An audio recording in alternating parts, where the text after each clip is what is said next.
Good morning, Raptor Freaks. Lexi Otts here, and well. Monday, la.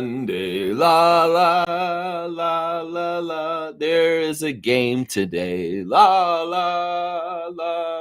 10 p.m. today, la. Monday. Yeah, playing the Nuggets tonight. Let's go. The long summer is over. As of tonight, Raptors will play their preseason game against the Denver Nuggets in the Canada Series in Vancouver, British Columbia, 10 p.m. Eastern tonight. And we have a preview today. That's right. No Monday moment, no Monday memory. No. We are previewing a Raptors game today because we got Raptors game to watch tonight at 10 p.m. And I came a little early to the spot because that's what I like the Raptors to do. Is get to the spot early and get that spot and get that shot off and make it and get the W. That's right. And I am predicting a W for the Raptors tonight against the Denver Nuggets. And I have a very strong reasons why. And I can tell you them on this. This will be the keys to the victory, to the path of the road of the win. I have a little competition with TSN and Sportsnet with their analyze of the victory, keys to the path of the victory to the win. They have all kinds of different names for this winning victory or whatever they call it. Jack's keys to the victory, whatever you want to call it. I don't know what I should call it. So I'm just going to call it now the keys to the path to the victory to the win. And well, this is what it is. I'm going to say it right now. The Raptors are very, very anxious to play this starting five and show them off and practice and show it against another team. They said this in practice interviews last week like crazy. We want to see our team against other competition. We're sick of playing each other all summer. We've seen Brandon with the starting five internally. We've seen how much it is tough to go against our second unit with Jamal Shed and Colin Murray Bowles and all these guys. It's time for us to play somebody else. We're sick of going at it with each other. We know what we got. We know what we got on the down low between our starting five, the barbecue yak with Brandon. And we know what we've got, but we want to see it and test it against another team. We're ready for that. Yak was very anxious about this last week. I very want to see what our team will do against another team. This is the thing. Tonight, this is not a normal preseason game. This is the Denver Nuggets. The Denver Nuggets are a pretty good team. We'll go look at their roster in a second. We'll see how they look this year. The new edition of them, 2025, 2026 edition of the Denver Nuggets. We'll go look at them for a second. But this is the thing. The Raptors have not debuted their starting five with Brandon Ingram playing yet. They will tonight. We're not going to do normal things like normal teams in the preseason. Some teams have held out main stars. The Lakers played the Warriors yesterday, and LeBron did not play, but Steph and Draymond did. Some teams are going to play their stars and bring them out. Some teams will not for preseason. But tonight, the Raptors will debut their starting five because they want to see them. Darko wants to see them. The own guys want to see this shit, and they're coming out to wreck them. I'm telling you right now, if I'm handicapping this match tonight and I'm looking at it and I'm trying to figure out how this game's going to go tonight, I'm going to tell you right now, the Raptors, because they're unknown, because they have the new starting lineup with Brandon and they've never ever seen it, they're going to put their best foot forward tonight and they're going to show because they ain't messed around. Look, they've been waiting for this. We've all been waiting for this for 8 months. Since we traded for Brandon Ingram at the trade deadline. We've all been waiting for this moment tonight, and we are not going to wait any longer. Tonight, we will see Brandon play for the Raptors, and we will see our regular starting five lineup, hopefully, God willing, healthy for the whole entire year this year. And this is the thing. The Nuggets don't know what we're bringing. David Edelman and his coaching staff and the new Nuggets look without Michael Malone. They have no fucking idea what we look like with Brandon Ingram and the things we're going to bring at them right now because they don't know. We don't know. We ain't done it yet. It's all been in practice. You get a little taste of it in Calgary at an open scrimmage on Friday night. But no, this is the thing. And they will play our starters for the first half of this game tonight. I don't know after the second half, all bets are off. It could very well turn into the Jacoby and Grady show in the second half. But in the first half, you will see the Raptors starters play a good chunk of it. And you're going to see them play at a very high level, and you're going to see them run circles around the Nuggets tonight. I'm going to tell you that right now. The Nuggets have already played a preseason game. They played the Timberwolves this weekend, and they got their ass kicked. The Timberwolves didn't even play Anthony Edwards, and the Timberwolves beat the Nuggets this weekend in Denver to boot. In Denver to boot, guys. And Jokic and them played, man. They played. Yeah, I think the big thing that happened in that game was that the Timberwolves shot really well from three, and that was the difference. But yeah, they messed up the Nuggets already. Of course, the Nuggets getting off the plane in Vancouver, getting off the plane. I see my friend Jonas Valanciunas wearing a Yankees hat, coming down the catwalk off the plane. Yeah, Jonas, man, what are you doing, bro? Some people wear Yankees hats just because of style, because they think it's a style or a brand or a look.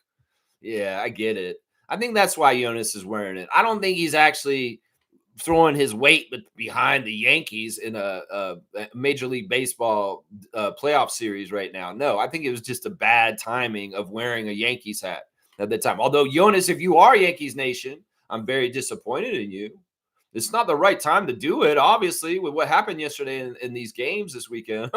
You want to be on the losing side? You go ahead, Jonas Valanciunas, wear your Yankees hat coming off the plane in Vancouver to get to the game. That's right. Yeah. All right, let's do this, man. Let's get into this right now. Let's go look at the injury report, latest lineup news for both teams. This is what we do on the Raptors Freak Stream on a game day. I'm going to bring you the latest lineup news so you can understand who is probably going to be playing and who isn't. And it's all systems go for the Raptors right now. The only guy that I can see maybe won't be available tonight is Ulrich Shamshay. He does have a hand problem. It's not very serious. He's not going to miss any time. He's not slated to miss any time in the regular season or nothing like that, but he may be held out tonight just because he's been held out for most of the last week. So we'll have to see if Shamshay is dressed. But other than that, the Raptors are good to go. As Bobby Webster said at the beginning of media day press conferences, the team is healthy and 100% ready to go. Yeah, maybe Jakob will be wearing a face mask and maybe Ulrich might not be available, but that's about it as far as the Raptors. And who are the Raptors? Well, let's go ahead and go over them since we're going to figure it out very soon. The starting lineup, of course, is Emmanuel Quickley, RJ Barrett, Notorious BI3, a.k.a. Brandon Ingram, Scotty Barnes, and Jakob Huddle is the center. And that lineup is nasty. That lineup in some ways has natural synergy from what I've heard in the rumor mill out of the Raptors training camp and this summer is that Darko said it at one point. He said that he's finding that these guys are doing a really good job of distributing and sharing the ball between each other from the starting lineup, and that they are finding an ease or a natural flow to RJ, Brandon, Scotty, Emmanuel, and Jakob working together as a unit. And that's the thing. They really want to get the reps on these guys. So they will be playing tonight as a unit tonight, and we will see our starting lineup in the way we haven't seen ever before tonight. Yeah. And it is preseason, but listen, don't get it twisted. These guys want to debut this right. They're not going to be coming out pulling any punches. They want to come out and really put something new out there and show, hello, NBA. The Raptors have a new starting five, and they might be really, really fucking good. So you better watch out. On the depth chart, it's showing Jamal Shed and Grady Dick and Oshai Abaji, Colin Murray Boyles, and Jonathan Mobo as the backup center. I don't know if that's exactly right. I think Sandro Mamu's in that second center spot, but who knows? That they could be all shaken around and mixed up at some point. But yeah, the ESPN depth chart, very, very interesting. Very, very interesting for the Raptors right there. But yeah, 21 players on the Raptors roster right now. And we're going to see at some point also, we got to understand the starters will get their time, but also we got to sort out things with the full team and who's going to make the team after training camp. 21 spots go down to 18. 3 people get cut. And, some of them are going to go off to 905 and some of them just go away. So we'll have to see what happens with that. Of course, that main battle to get into the team is between AJ Lawson and Jared Rhoden. So keep a special eye on those 2 players in this preseason. Both of them are playing for a spot, the same spot. And both of them are going to be putting their best feet forward. Trust me, both of them. All right, let's go look at the new look Nuggets this year. Of course, the Nuggets fired their coach at the end of the season last year. Really weird way. Michael Malone, longtime coach, he still stings for him. He's been a TV analyst recently, and he has talked about openly how much it hurts that the Nuggets discarded him this year and how it was very surprising and kind of shocking the way it went down. I think that it was kind of a quick reaction. Maybe there's some issues there. I mean, I know Michael Malone's a tough, a competitive kind of old school kind of coach, and maybe there was something with that. But alas, another son of a great coach is in charge of the Nuggets now. David Edelman is the new coach of the Nuggets, taking over. Now they have a new starting lineup. They did do some moves this offseason. Notably, Michael Porter Jr. traded to Brooklyn Nets. And in return, they got Cameron Johnson, who's going to take that starting small forward spot. The Nuggets fans were bragging all summer about turning the salary of Michael Porter Jr. into Cameron Johnson, Bruce Brown Jr., Jonas Valanciunas, and Tim Hardaway Jr. And those are really kind of their big acquisitions for this year. You know, the starters now will be Jamal Murray at point guard, which is really interesting. They don't really run a true point guard. To me, Jamal Murray is actually a shooting guard, but they run him at point, and Christian Brun will be in the backcourt with them. This young player from Kansas has graduated to the starting lineup at this point and will be a bona fide starter for them this year. Aaron Gordon is still there as a steady piece from their championship team with Nikola Jokic, of course, up at the front, and young Cameron Johnson. So I think Cameron Johnson is actually an upgrade on Michael Porter Jr., and that may be an area where we see the Nuggets look a little bit better than last year. Of course, Bruce Brown Jr. is back in Denver and on a very affordable contract. I mean, I wish we could have paid Bruce Brown the money that he's getting paid this year, which is just $2 million and a change. I mean, we were paying the man like $15 million on his contract. It was crazy. That's part of the issue right there, Bruce. You want to stay in Denver? Well, you didn't need to go and try and get the most money you could in that last contract. This is the thing. You paid to get money. And in some ways, you couldn't do the money thing and stay in Denver. So, let's not get twisted and don't have any regrets. You got the best contract of your life from the Nuggets championship, and you went through and earned that money, and that contract's over. Now you're back to $2 and a change on your yearly earnings. So yeah, he's a bargain at that one. In some ways, he's worth it for 2.5 or 2.7 million, right? But nah, he wasn't worth it for like 15. That was crazy. Him getting paid so much like that is crazy. But they have Bruce Brown Jr. listed as the backup point guard right now, guys. So I'm kind of scouting the Nuggets, not worrying. I'm like, wow, they don't really have a true point guard in Nuggets land. It's really, they're going to be, Jokic is their point guard. We know this. Everything goes through him. But yeah, they don't have no point guards. They really don't. Jamal Murray and Bruce Brown are your point guard depth. Okay, that's interesting to me. Of course, another key thing about the Nuggets roster is they have a lot of young 2- and 3-year players and some rookies too, 4-year players that have been building, and they've been actually developing a pretty good core, a young core in their team. Christian Brun is an example of it. Players like Julian Strawther, Peyton Watson, Jalen Pickett, Curtis Jones, Kessler Edwards, Zeke Naji. These are all kind of the young youth movement on the Nuggets team where they're trying to get value off of not paying these guys as much and getting good contributions from the hungry young Nuggets. Yeah, but they're still the Nuggets. And in some ways, I want to dunk them in barbecue sauce and eat them at a McDonald's. Not at McDonald's. No, go to A&W, Lex. That's right. A&W. They got chicken tenders. They're kind of like nuggets. But yeah, this team, I'm telling you right now, another thing that's different about them is that they have the return of Day'Ron Holmes. He was injured during his rookie year last year and didn't really play the whole entire year last year. Well, he will be available to them this year, and that will be an uptick and an upgrade to them on some level, having their pick from a couple years ago actually play this year. So I'm looking at the Nuggets, and they are an interesting team, a trio of champion Nuggets with their old friend Bruce Brown, really leading this team with a new young youth movement around it too, led by Cameron Johnson and Christian Brun. Of course, our old friend Jonas Valanciunas is on their team also. I speculate that the Nuggets really wanted to get Jonas partly because they want Nikola to be happier. Seriously. Now, Nicholas said recently he'd like to stay a Nugget his whole entire NBA career, and that could be very likely. We could see it happen. Jonas Valanciunas is got a lot of shared interests with Nikola, and when he showed up in Denver, he bonded with Nikola on horse racing, and apparently Jonas has horses and stables too. So already Nikola and Jonas are birds of a feather, apparently, and they're that's I think that Nikola in some ways does not really connect with most NBA players on many things. He's just a very odd European man, but I think he connects with Jonas on some very goofy, odd things.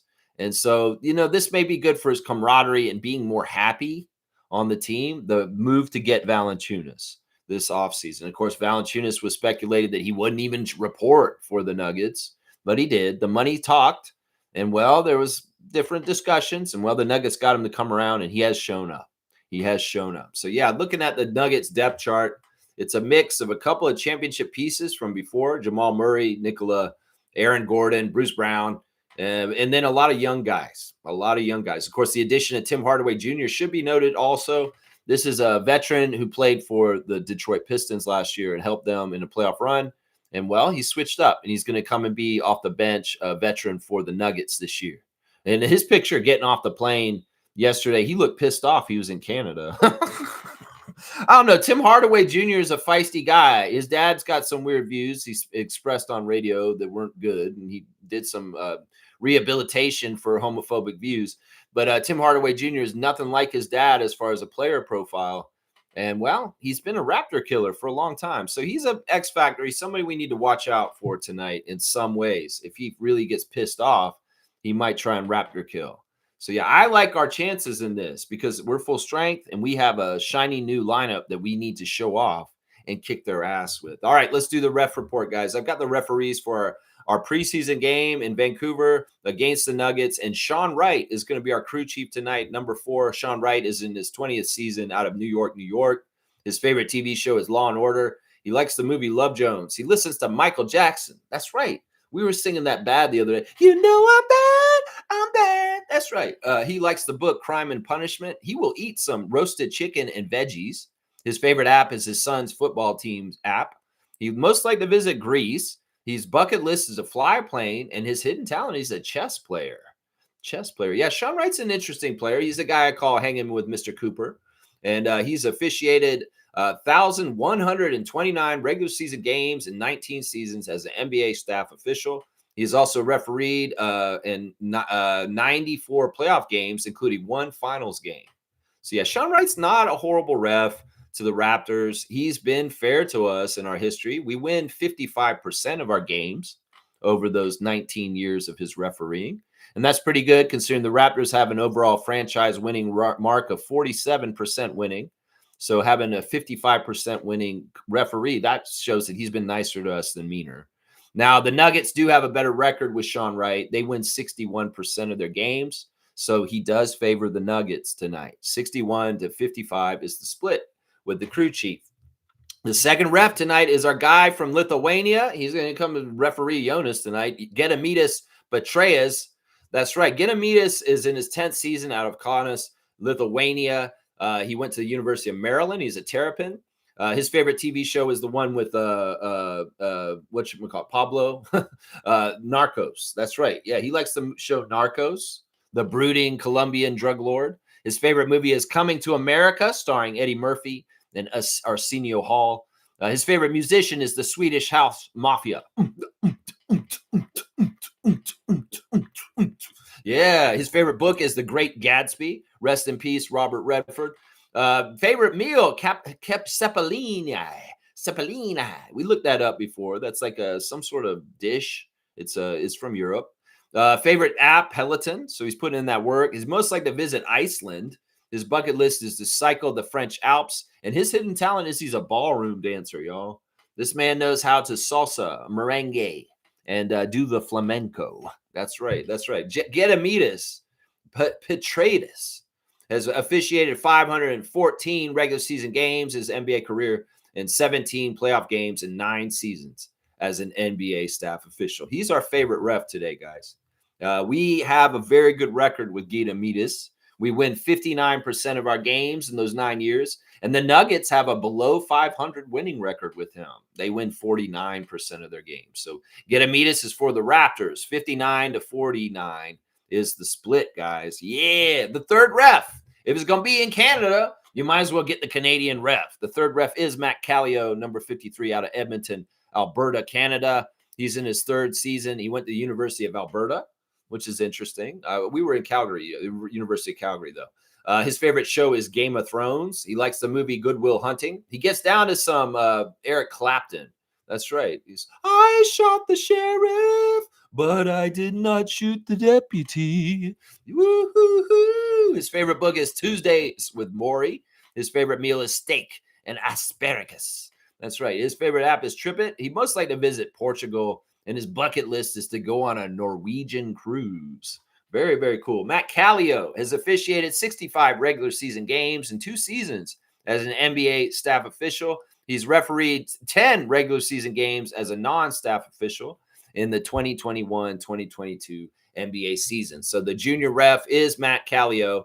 And unfortunately, he has the worst record with the Raptors today out of the 3 refs. We're 3-3 overall in the years that Matt Kallio's ref. We did have a perfect record with him to start. We were 3-0. So we've gone 0-3 since the 3-0. And well, the Nuggets have a really good record with him. They're 7-1 overall, and they win 88% of their games with Matt Kallio. Matt Kallio's best record with an NBA team is with the Nuggets. So I don't know. Maybe he's one of these. I know this is true about my uncle in Winnipeg, that his NBA team growing up that he liked to watch was the Denver Nuggets. For some reason, there is a TV share that got into Canada, and there are some old school Nuggets fans out in the prairies provinces.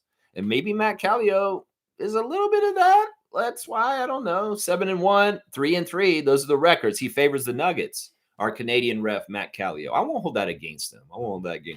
It's not a bad ref crew. They're going to be fair, which is what matters. There's no Scott Foster bullshit. Matt Kallio will be fair. Sean Wright will be fair. Giamidis will be fair. It's preseason. It doesn't really matter. And in some ways, it's also the Canada series. That favors the Raptors. Let's just put it that way. The Raptors' record in Canada series preseason games is almost undefeated, guys. I don't even know. I think they won almost every single Canada series games, even games against the Celtics in Montreal in the last couple of years. They found ways to beat whatever team they're playing in other parts of Canada other than Toronto. And that, in some ways, is the formula, right? You want people to be more excited in the NBA. You're going to show up with the Raptors in Vancouver. You trying to lose? No. You want to put that best foot forward and show the fans there, root for the Raptors. We're winners. And you want them to get that feeling of the Raptors winning too. So in some ways, look, it's preseason. In some ways, the script, if there's any writing of the script, they want the Raptors to win in Vancouver because it's good for the Toronto Raptors in their market of this country of Canada. So, I mean, if you want to go in those kind of storylines and say, well, what did the NBA want? In this case, they want the Raptors to win. So, fully expect that is what I'm saying. The Raptors to win tonight in preseason and build some new enthusiasm for this new season with our very, very cool team in the third year of Darko Rajakovic being our coach. That's right. Yeah, there you go. There's your ref report. There's your latest lineup news. Yeah, I'll do the keys to the victory and the win later on. Just in a little bit, we'll talk more about how the Raptors can ensure that they can beat the Nuggets tonight in preseason. Not that it totally matters. If they don't win, it's not the end of the world, but I'm expecting them to win. That is my choice for who's going to win tonight, is the Raptors. That's right. And it's not just because I'm a homer. It's me actually looking at it all and understanding the tea leaves and what I'm reading. Trevor J's here, Commissioner Fun. Thank you, Trevor J, for being here this morning. Life doesn't change, but people do. Learn to accept that. Not everybody is who you thought you knew. Well, it's something we have to understand is like, don't try and control other people. Some people get and meet somebody new and they want to change them. No, you got to meet people and understand that's who you have to accept them as. If they change on their own over time, that's on them. But you can't direct that. You can't get them to change for you. So you have to wholly accept people for who they are when you know them, and that's it. And if you're trying to change people, just stop. You're going to be miserable for trying to do that. Seriously. Now, another thing is, well, you could be with somebody for a while and they actually do go through changes. They have an epiphany. They find out something new in their life. They start a new activity. Maybe they meet new people. They can change as a person from who they were to somebody different, and that can upset you also. So listen, this is the thing. People are going through life on their own path, and their path may be with your path for a little while, but there could be things that change. I don't think that, I hate to say this, and this is true. And I think this is why the divorce rate is so high, is that the idea of marriage is not actually very realistic. Let's just put it that way. If you're in a season with somebody where it fits and it works, that can be great. But latching yourself on with somebody for the rest of your life in different situations and how things can change, it's really tough. It's really, really tough. And in some ways, the whole idea of spending the whole rest of your life with someone may be unrealistic because people grow and people change. And sometimes they are not the right people for each other at a later stage, even when they were the right people with each other at a certain point. So, in some ways, I'm in a state of mind right now to throw everything out that I've been conditioned with in my minds as a child in the United States, growing up in Florida, because a lot of it's bullshit and lies and just the system they want you to be conditioned to follow. So I'm really wide open to all kinds of new thinking because there's a new world coming and we can shape it with how we want the world to be. We just need to go do that. That's right. Thank you, Trevor J, for your words of wisdom. That's right. Life doesn't change. People do change. And people are who they are. You have to accept them for who they are. If they don't fit in your life, well, move on. If they don't fit in your life all of a sudden, years into knowing them, well, in some ways you may have to make tough decisions. That's just part of it. I appreciate you, Trevor. Trevor's saying, let the games begin. Let's have some nuggets tonight. That's right. That's right. I was posting goofy GIFs of McDonald's chicken McNuggets getting dunked in the barbecue sauce. And I was like, man, that's really, yeah. Let's eat those nuggets. We're going to put the barbecue on them and eat them up. Eat up those damn McNuggets. Little cowboy McNugget. Yeah, from an 80s McDonald's commercial. Hey, McNugget, I'm in a circle and get that barbecue sauce. Wee, wee, wee. No, you're going to get ate by that barbecue, that Chinatown barbecue in Vancouver. Yeah, that BBQ, that Barnes, Barrett, and Quickly Q. That's right. They come in, they're quickly coming, and they're going to get you nuggets. You taste good with barbecue sauce. Yeah, we're going to barbecue up, and we're going to eat you for lunch. That's right. That's right. That's right, nuggets. That's right, nuggies. Nuggets. I tell you, those guys look goofy getting off the plane the other day. Seriously, yesterday, arriving in Vancouver, the pictures of the Nuggets on the tarmac, man, they're a goofy bunch, man. They're a goofy bunch. I don't know. We'll just have to see how things go tonight against the Denver Nuggets, a top team in the West. This is what they're speculating for this year. They do have the best player in the league, they say, named Nikola Jokic. That's right. That's right. Trevor J saying Blue Jays destroyed the Yankees. They did. And my friend destroyed his TV. And his patio furniture. Damn. He's a Yankee fan. And that was crazy watching him destroy his furniture. Trevor, you make me laugh so hard on this one, man. Trevor's at a party, I guess, or at a get-together with his friend at his friend's house. His friend is a Yankee fan. And they're watching the Blue Jays play the Yankees yesterday. And, of course, the Blue Jays got out to like a 12-0 lead. It was amazing. Vladdy getting a grand slam home run. Wow. Blue Jays bats are awesome right now. And their pitching has really been top-notch. That kid who came from single A all the way up to where he is now. Wow. Yes, Savage. That's his name. What a crazy name, man. Okay, Randy. Yes, Savage, Macho Man. Randy, can we call him Macho Man? Yes, Savage. Seriously, somebody call him that, please. Seriously. Okay, Trevor's hanging out with a Yankee fan, and the man is destroying his property like a Philadelphia 76ers fan after the series in 2019 with Joel Embiid and the bounce. 147 on the dunk chart for Trevor to bring me the tears of a Yankee fan and the schadenfreude that I feel for it afterwards. Hilarious. I want footage of this. Y'all were going to film this weird ass, what was it? Take your clothes off thing you guys were doing that one time. Jillian wanted to see all this shit. Could you film your friend next time destroying the furniture? Like, seriously. That shit could go viral, Trevor J. You should put that shit up on TikTok. You probably get 1 million views if you caught your friend wrecking his patio furniture because the Blue Jays are wrecking the Yankees. That's amazing stuff. I love all this stuff coming out of Buffalo, man. This Buffalo MLSE connection with the Bills and what Ed Rogers is trying to do right now is having some benefits to it that are kind of funny because the Bills nation is so openly rooting for Blue Jays right now. And a lot of people in Yankees nation are mad. They're like, y'all are American. You live in our state and you're rooting for Toronto over the Yankees. Yeah, we're in Western New York, bitch. Y'all are Eastern New York. Y'all have always thought you're better than us. Fuck y'all. We like Toronto more. We get their channels. They get our channels. And in some ways, y'all are too snobby in New York City. Why wouldn't we root for the Yankees? Why would we root for them? Why would we? We're rooting for the Blue Jays. And that's been happening. And Yankees fans are a little butthurt because they feel like some of the upper Western New York is turncoating on them. And it's funny, too, because Blue Jays fans are going, yes, go Bills. And Bills fans are going, yes, go Blue Jays. And it's awesome. And some of these Western New York people have been Blue Jays fans all along, and they never were Yankees fans. And this is just they're coming out of the woodworks because this situation's going on right now.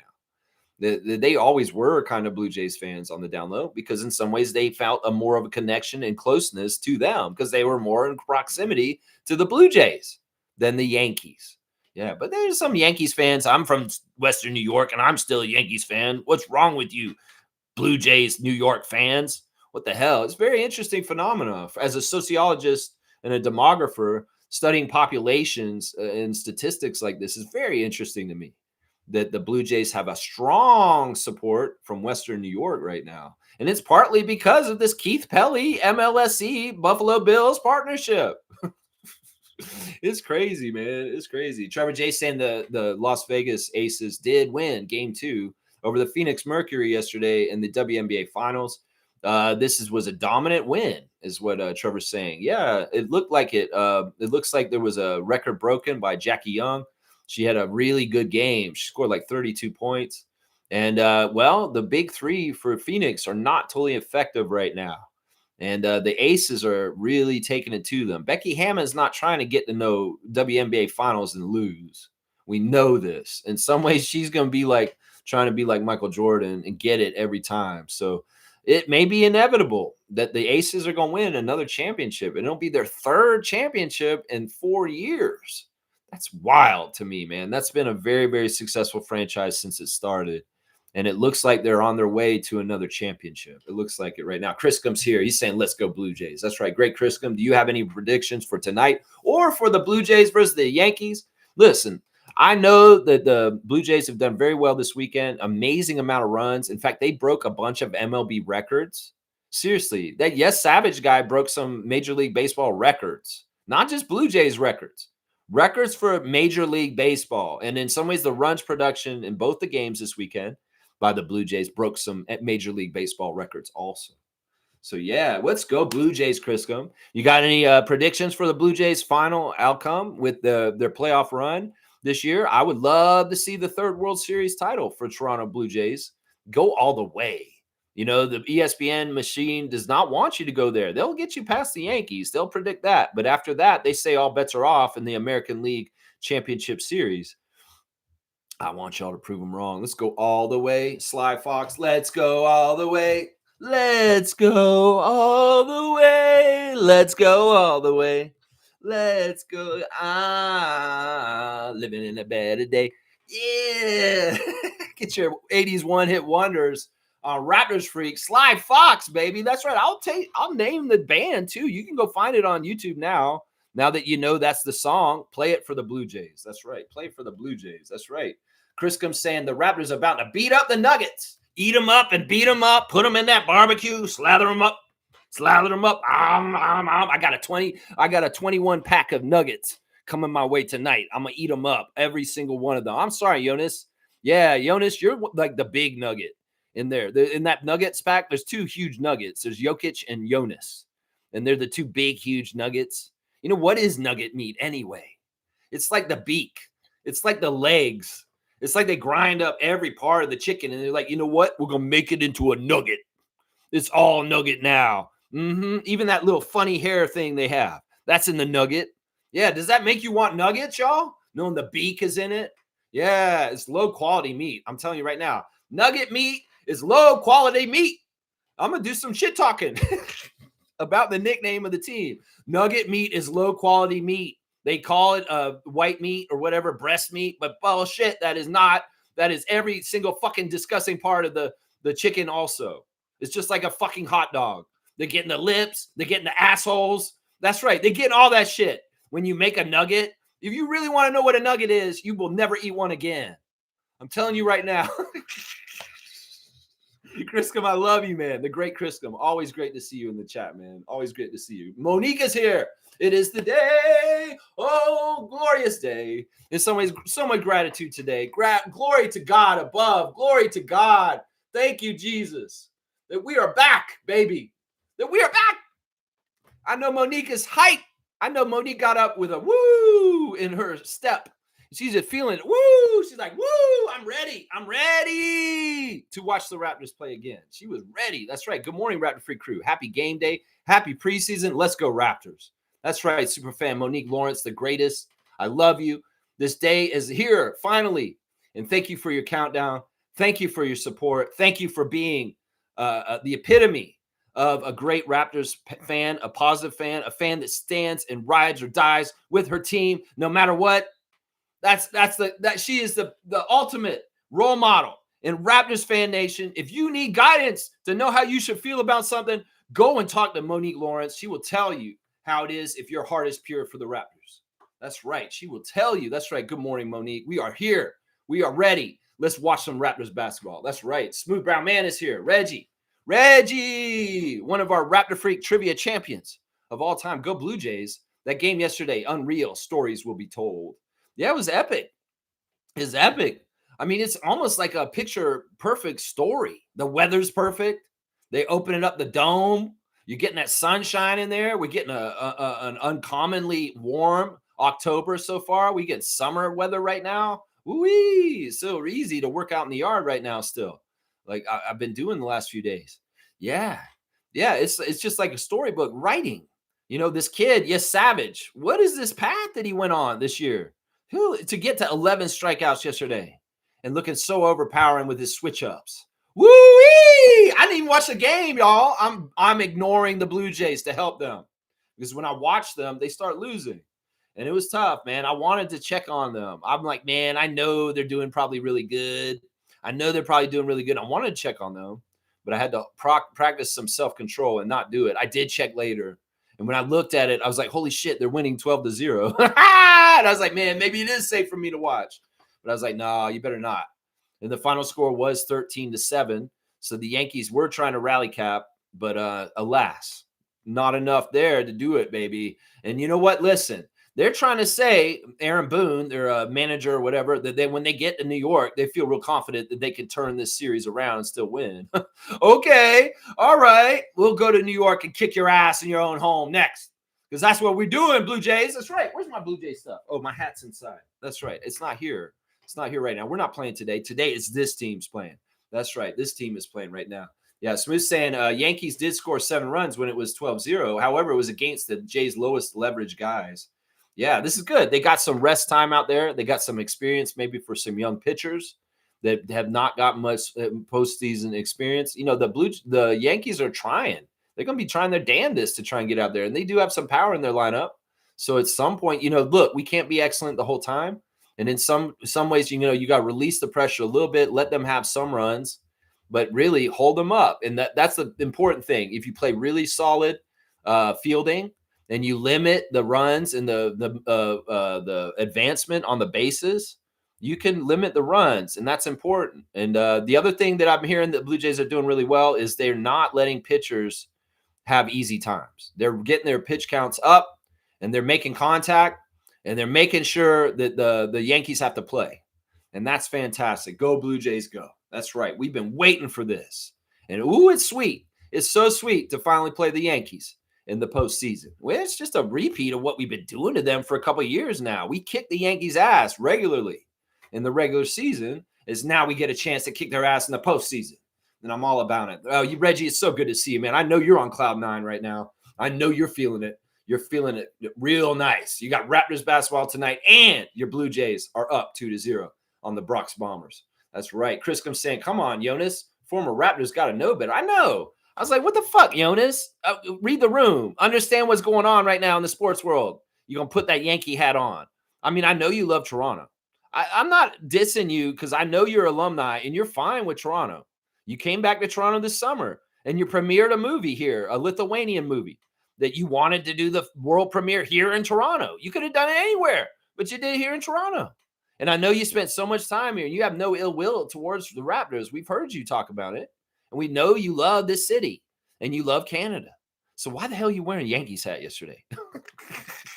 That's what I'm wondering. Why the hell are you wearing that? Jonas, will give you a pass on this. Once again, I know a lot of people wear Yankees hats just because of style or it's an iconic branding look. Yeah, they don't even give a shit about baseball. They just think, I wear a Yankees hat because it's what everybody wears sometimes because it's just a part of pop culture. Okay, go ahead and wear an ugly ass, stupid ass, buy a championship hat. Yeah, go ahead and buy it. Wear it. Kaloy's here. Good morning to Kaloy. Blue Jays playing so surreal right now. I am starting to believe. That's what we want. That's right. Milbester, where you at? Where you at, Milbester? If he didn't show up yesterday, he damn for sure ain't showing up this morning. If you show up, Milbester, I will give you a dunk just for showing up bravely in the chat this morning.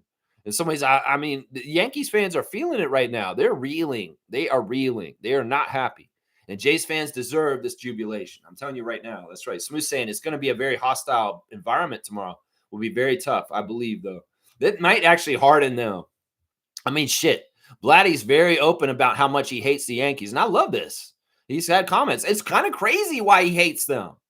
It's kind of crazy. They did shit to him, his father, when he was a child. Yeah. Did y'all know that? That a lot of what stems from Vlad Guerrero Jr.'s hate for the Yankees is that the Yankees cut his father during his career. And he was young enough, but cognizant enough to be aware of it. And he saw that it hurt his dad. And he hates them because of that. And there's other reasons too. There's a couple of reasons why Vladdy really hates the Yankees. And he's serious when he said, I would never fucking sign with the Yankees. And that's why he signed with us and they put that money on him. And it looks real good right now. If any Blue Jays fans were wondering why the hell did we put so much money on Vladimir Guerrero Jr., well, you seen it yesterday. You see why? You see why? But yeah, he has a grudge for his dad against the Yankees because they mistreated Vlad Sr. a long time ago when Vlad Jr. was just a kid. He saw it and he's like, fuck the Yankees. Look what they did to my dad. That's right. That's right. That shit happens. I mean, DeMar DeRozan, you know about this. Come on now. They hurt my dad, so I'm going to hurt them.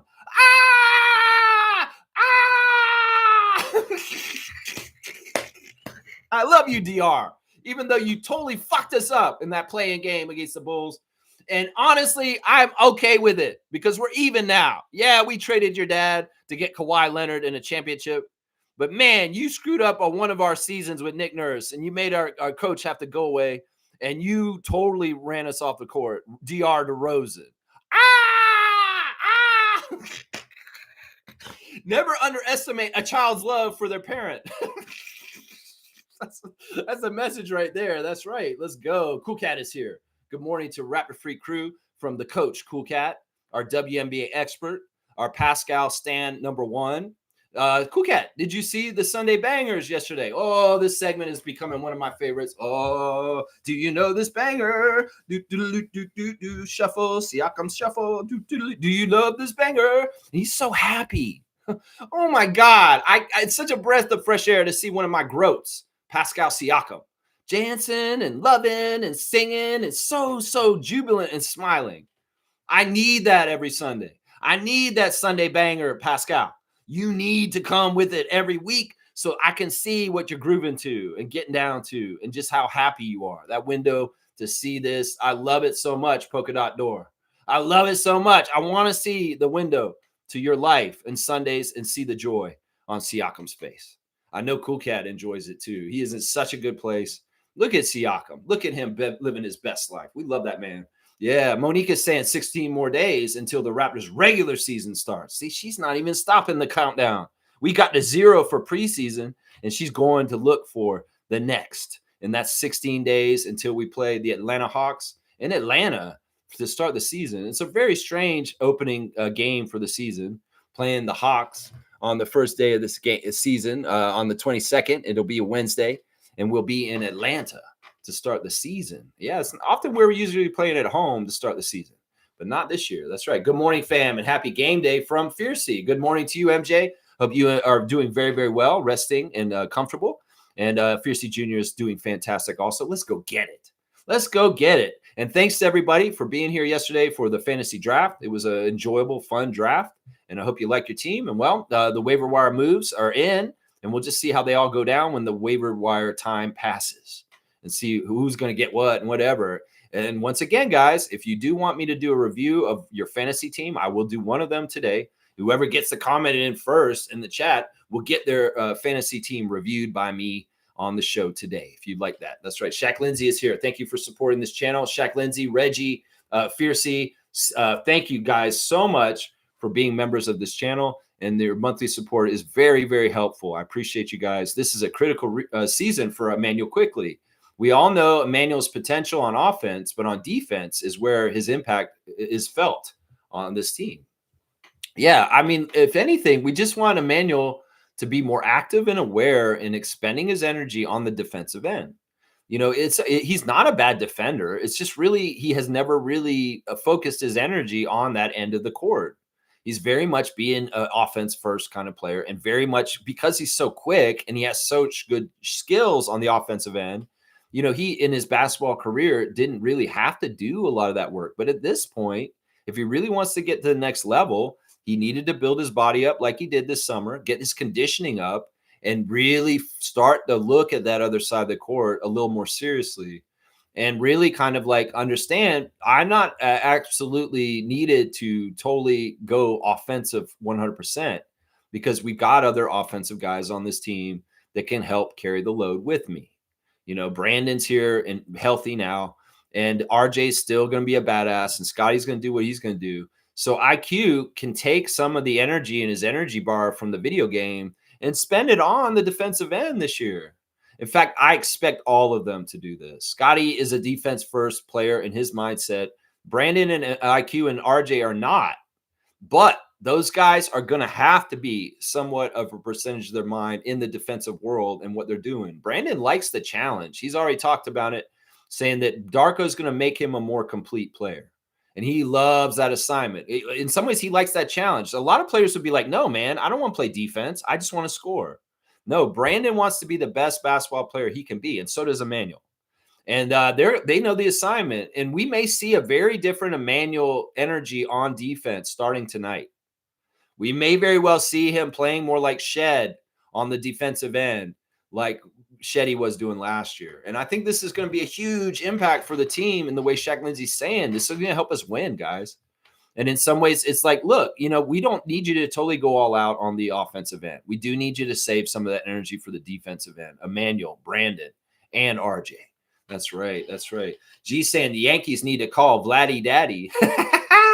G, Raptor Freak Trivia Champion G. Yes. All right. I'll give you a dunk for that one. I like that. That was short and sweet. Call Vladdy Daddy. Okay. Yeah. You know, I listen. This is kind of a grudge match in some ways. It is for Vlad. And well, he's taking it to them. 63 on the dunk charts for our good friend G, the original Raptor Freak Trivia Champion. That's right. Wow. Wow. Seymour Papis here checking in from Alberta. Seymour, give me the report on the open practice if you can. I know it would happen a couple of days ago, but any insight or anything you want to share about the experience going to the open practice and open scrimmage on Friday night at Calgary? Would love to hear it, man. Seymour saying that part of the bullshit we call out Bruce played for us at 15 million and then at 2 million. I'm sick of the shit. Why we get raped to pay players and they take cuts stateside. The thing that happened there, Seymour, is, and this is it basically. It's the Pascal trade, right? We had to unload Siakam, and Indiana took advantage of us in some ways, but in some ways they didn't. Bobby and Masai had to be smart because they needed to move Siakam. They needed to move him. They were going to lose him for nothing. So they took on the deal from Indiana. And as part of the deal, Indiana did slide us. They gave us 4 first-round picks, and that was the best part of the deal. And then they gave us a couple players, and those players are not on our team anymore. Now, to make the deal work, they needed to have somebody of some length of salary, which was a big chunk that Bruce Brown had, to match up with Siakam's money. Now, once again, remember that money that was invested and paid towards Bruce Brown during that time, well, that money turned into Brandon Ingram. And that's why this is okay. It was just a transitory, transmutative time for that salary cap slot and that amount of money on our salary cap. It was Siakam before, it went into Bryce Brown, and then it became Brandon. But in some ways, once again, Indiana was the team Siakam wanted to go to. In some ways, we didn't have as much leverage as Bobby is used to in dealing with the other team because they knew that we really needed that outcome to happen. And so in some ways, instead of saying, yeah, we'll give you Benedict Mathurin or Andrew Nebhard, no, you're going to have to take Bruce Brown, take this bloated contract if you really want to do the Siakam thing. And the real thing that Bobby wanted was, once again, those 4 first-round picks. And one of them turned out to be Jacoby Walter already. So it's a tough thing. You can see it and say, well, damn it, why did we have to pay him $15 million and they only pay him $2.5 million now? Well, it's because he was agreed to with that contract with another team. They made that bad contract, and Indiana was an opportunist and loaded it on us in the Siakam trade. So that's it right there. His contract ran out this summer, and he got paid at the rate he should have been paid the whole time. It's just that he went on a championship run with the Nuggets. He looked better than he is, and he demanded more money, and he cashed out when he could. And that contract that he was here on was that contract still. That's what it is right there. Yeah, Seymour, so good to see you, Sheriff. G saying, I feel Joker will not play a lot of minutes. He didn't play a whole lot of minutes against Minnesota, but he did play. He did play. They started everybody, and they played their regular lineup. Jamal played too, and Aaron Gordon played also. So they did play their regular lineup. The only person who didn't play in that game was Anthony Edwards. He didn't play in that game, and Minnesota still managed to kick their ass. Yeah, Jean Bernier, pretty good in that game as a young rookie. Yeah, it'll be interesting to see how the minutes distribution is tonight. It may very well be that the fans in Vancouver will get a chance to see Jokic for a little while, but it won't be for long. That I could see that tonight. That's right. I could see that tonight. Smooth saying, I'll give Jonas a pass. Yankees logo is the most recognized in the world. Many people wear the hat for style. And if he's a fan of those guys, that's okay too. Yeah, I don't see the connection for why he would be a Yankees fan. I mean, he has no allegiance to the city of New York for any kind of reason. I really do think it's the style reason. I doubt that he's friends with any of the Yankees. I mean, seriously, think about it. No, he's more likely to be friends with some of the Blue Jays just because of spending almost a decade living in Toronto. So, I mean, I think you're right. I think that we got to give Jonas a pass. It's just a misstep. There's a lot of this. There's a lot of this kind of misstepping. People gonna wear these Yankees hats because of style. They don't know jack shit about baseball. They're just like, it's a brand. It's such a brand, like Nirvana. Nirvana is such a cool brand. Oh, they're a band? What? They're a band? Oh, come on. No, they're not. Nirvana brand is so awesome. We all wear the shirts. Oh my God. Yeah, I love it. What do you mean, Kurt Cobain? I don't fucking know about that. I just fucking love Nirvana brand. Yeah. It's shit like that. Shit like that. Nirvana brand. Shaq Lindsay saying this. It's unfortunate that he isn't known for his defense. If they went to play the type of defense Darko wants to play, the point of attack defense falls on the point guard. It depends. It depends. Now, see, Darko's smart. What he's going to want to do is he's going to have a hierarchy or like a motive, an MO, or what he wants these guys to be prioritizing. And Scott's priority is defense first. It's not to score. And that's why everybody who wants Scotty to be a bigger scorer and score way more points and shoot way more threes, that's not his assignment. His assignment is defense first, to be the most powerful defensive player on the court, to take the toughest assignment on the other side, Nikola, to block shots, to get steals, to get rebounds. That's Scott's assignment. The offense stuff on the priority list is a couple bulletin points below. Now, IQ's assignment on his priority list is to control the pace of the game. They want him to run that ball fast down the court with his very quick speed and excellent ball handling and take it right to the other team where they don't get a chance to set up their half court defense quickly. They want quickly to be quickly. And in some ways, they also want him to be an amazing shooting threat at any time for anywhere from half court. And he has that green light to shoot within the half court. Trust me, he has Steph Curry range, and he's allowed to shoot that much. In fact, Darko wants him to shoot way more threes this year again. Like we said in the trivia last week, he wants them to shoot over 10 threes a game. So in some ways, the priority list is still control the pace, switch up the pace with your great stop-start dribbling and your pace setting, Emmanuel Quickley, and shoot the threes and take your offense and get in the lane and look for Jakob and do some pick and rolls and do all that kind of stuff. But that priority list, maybe in that top 5 now, has be a stifling guard, help trap, do some full court press. We'll just have to see. We'll see a change in Emmanuel's behavior if it is very much, yeah, you have to be way more defensive sided. We will see it on the court. We will see Emmanuel, and we'll observe it. And hopefully tomorrow on the reaction, we'll be talking about, wow, Emmanuel did really come out and play a more well-rounded defensive side of his game. And that's what we got to look for. I mean, he's got the chops. He's got the energy. He's got the will. He's got the understanding and the maturity as a young man to do what Darko's asking of him. So let's just see if he does it. We may be very excited tonight to see the Emmanuel Quickley looking more like Jamal Shead on defense. Seriously, this could really happen. Fiercely saying, I saw a decent highlight of Jonas in their games against the Timberwolves. I'm honestly not worried about the Nuggets. We've been owning them the past 2 years, but the refs helped them on the flow down. Yeah, the game that I went to last year at the beginning of the season at Scotiabank Arena against the Nuggets, where Scotty got his orbital bone hit by Jokic with an elbow, and he had to miss a chunk of the beginning of the season last year. That sucked. But yeah, I listen, I think the Nuggets are an old school team as far as they're not going to be one of these teams like us. I'm just going to short form call it the play hard teams. The play hard teams are teams like Oklahoma City, Indiana, and us. And there are other play hard teams in this league also. Miami can be a play hard team at times. But there's a lot of teams that are old school, and they're going to play in the superstar big three kind of mode. And in some ways, the Nuggets are still like that, like the Clippers, like the Lakers. Teams that maybe don't want to run too much. Does Jokic want to do that kind of frenetic defensive stuff? No, he doesn't.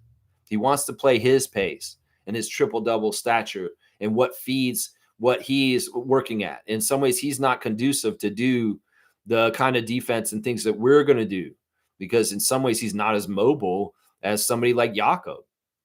So we're just going to have to see, how those styles collide. And I'm really, really feeling that because of the finals this year and the excellence that the Pacers and the Thunder showed, that is the sign that this is the way to go. And the Raptors were already building this style of play before it was proven successful in the finals this year. So, yeah, we're going to have to see. In some ways, it's going to be old versus new. The new NBA is the play hard league that Rick Carlisle has described. The old NBA is a superstar 3 that has maybe very good 3 top players, but the rest of the bench is kind of eh. So we'll just have to see. It's a styles clash. We'll see what goes on, man. That's right. That's right. Shaq Lindsay saying you don't want Scotty, who's your biggest asset, biggest and best defender on the starting lineup, pressing and picking up full court, especially when you back line is just Jakob and small forwards to guard bigs for the win. I mean, I get what you're saying. Scotty's going to do what he's going to do. In some ways, Darko gives him a leash to kind of like go and do places. It's true. Scotty next to Yak down near the basket is better for defense. And you're right. You don't want him full court pressing, because in some ways that we've got all kinds of guys that can do that, and they can take care of that. Chucky Hepburn, Elijah Martin, Grady Dick, Jacoby Walter, Oshai Abaji. All these guys should be doing the pressure in the backcourt on transition. And Scotty should be running straight to the basket and getting in the paint and standing beside Pirtle. For sure. I agree with that. But he's versatile enough that if we need or want him, or he wants to, because he sees something that he wants to start doing, because he sees a weakness in a ball handler coming up the court, it could be Jamal. And he wants to press, he might do it. But I get what you're saying. Your philosophy is exactly right, Shaq Lindsay. Scotty's much better defender for us down low. It is much more useful because we got a lot of guys that can do the outside defending. That's right. Seymour's saying good morning to Eye Candy. And Fiercely saying, I watched the Blue Jays game yesterday. Got nervous when they switched to starting pitcher and the Yankees were coming back, but in the end, they lost. Where's Milvester? Yeah.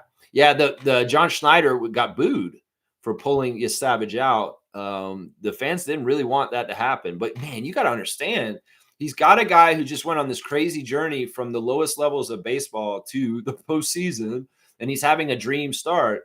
Don't push it. This is such a tricky thing in baseball to understand when your pitcher doesn't have their stuff anymore, or you don't want to press your luck.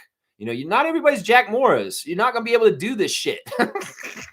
And especially a youngster like Savage, who's completely new this year, that's putting a lot on him to press him past and go like for a no-hitter for the whole entire game. That's crazy. That is crazy. And John Schneider, even though it wasn't popular, he made the right decision.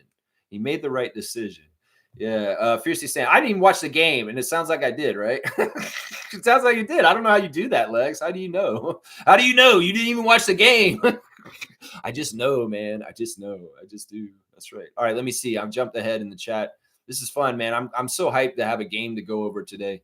Fiercely saying hi to Seymour. Hoping you had a great experience at the game last week. I'd love to hear about it.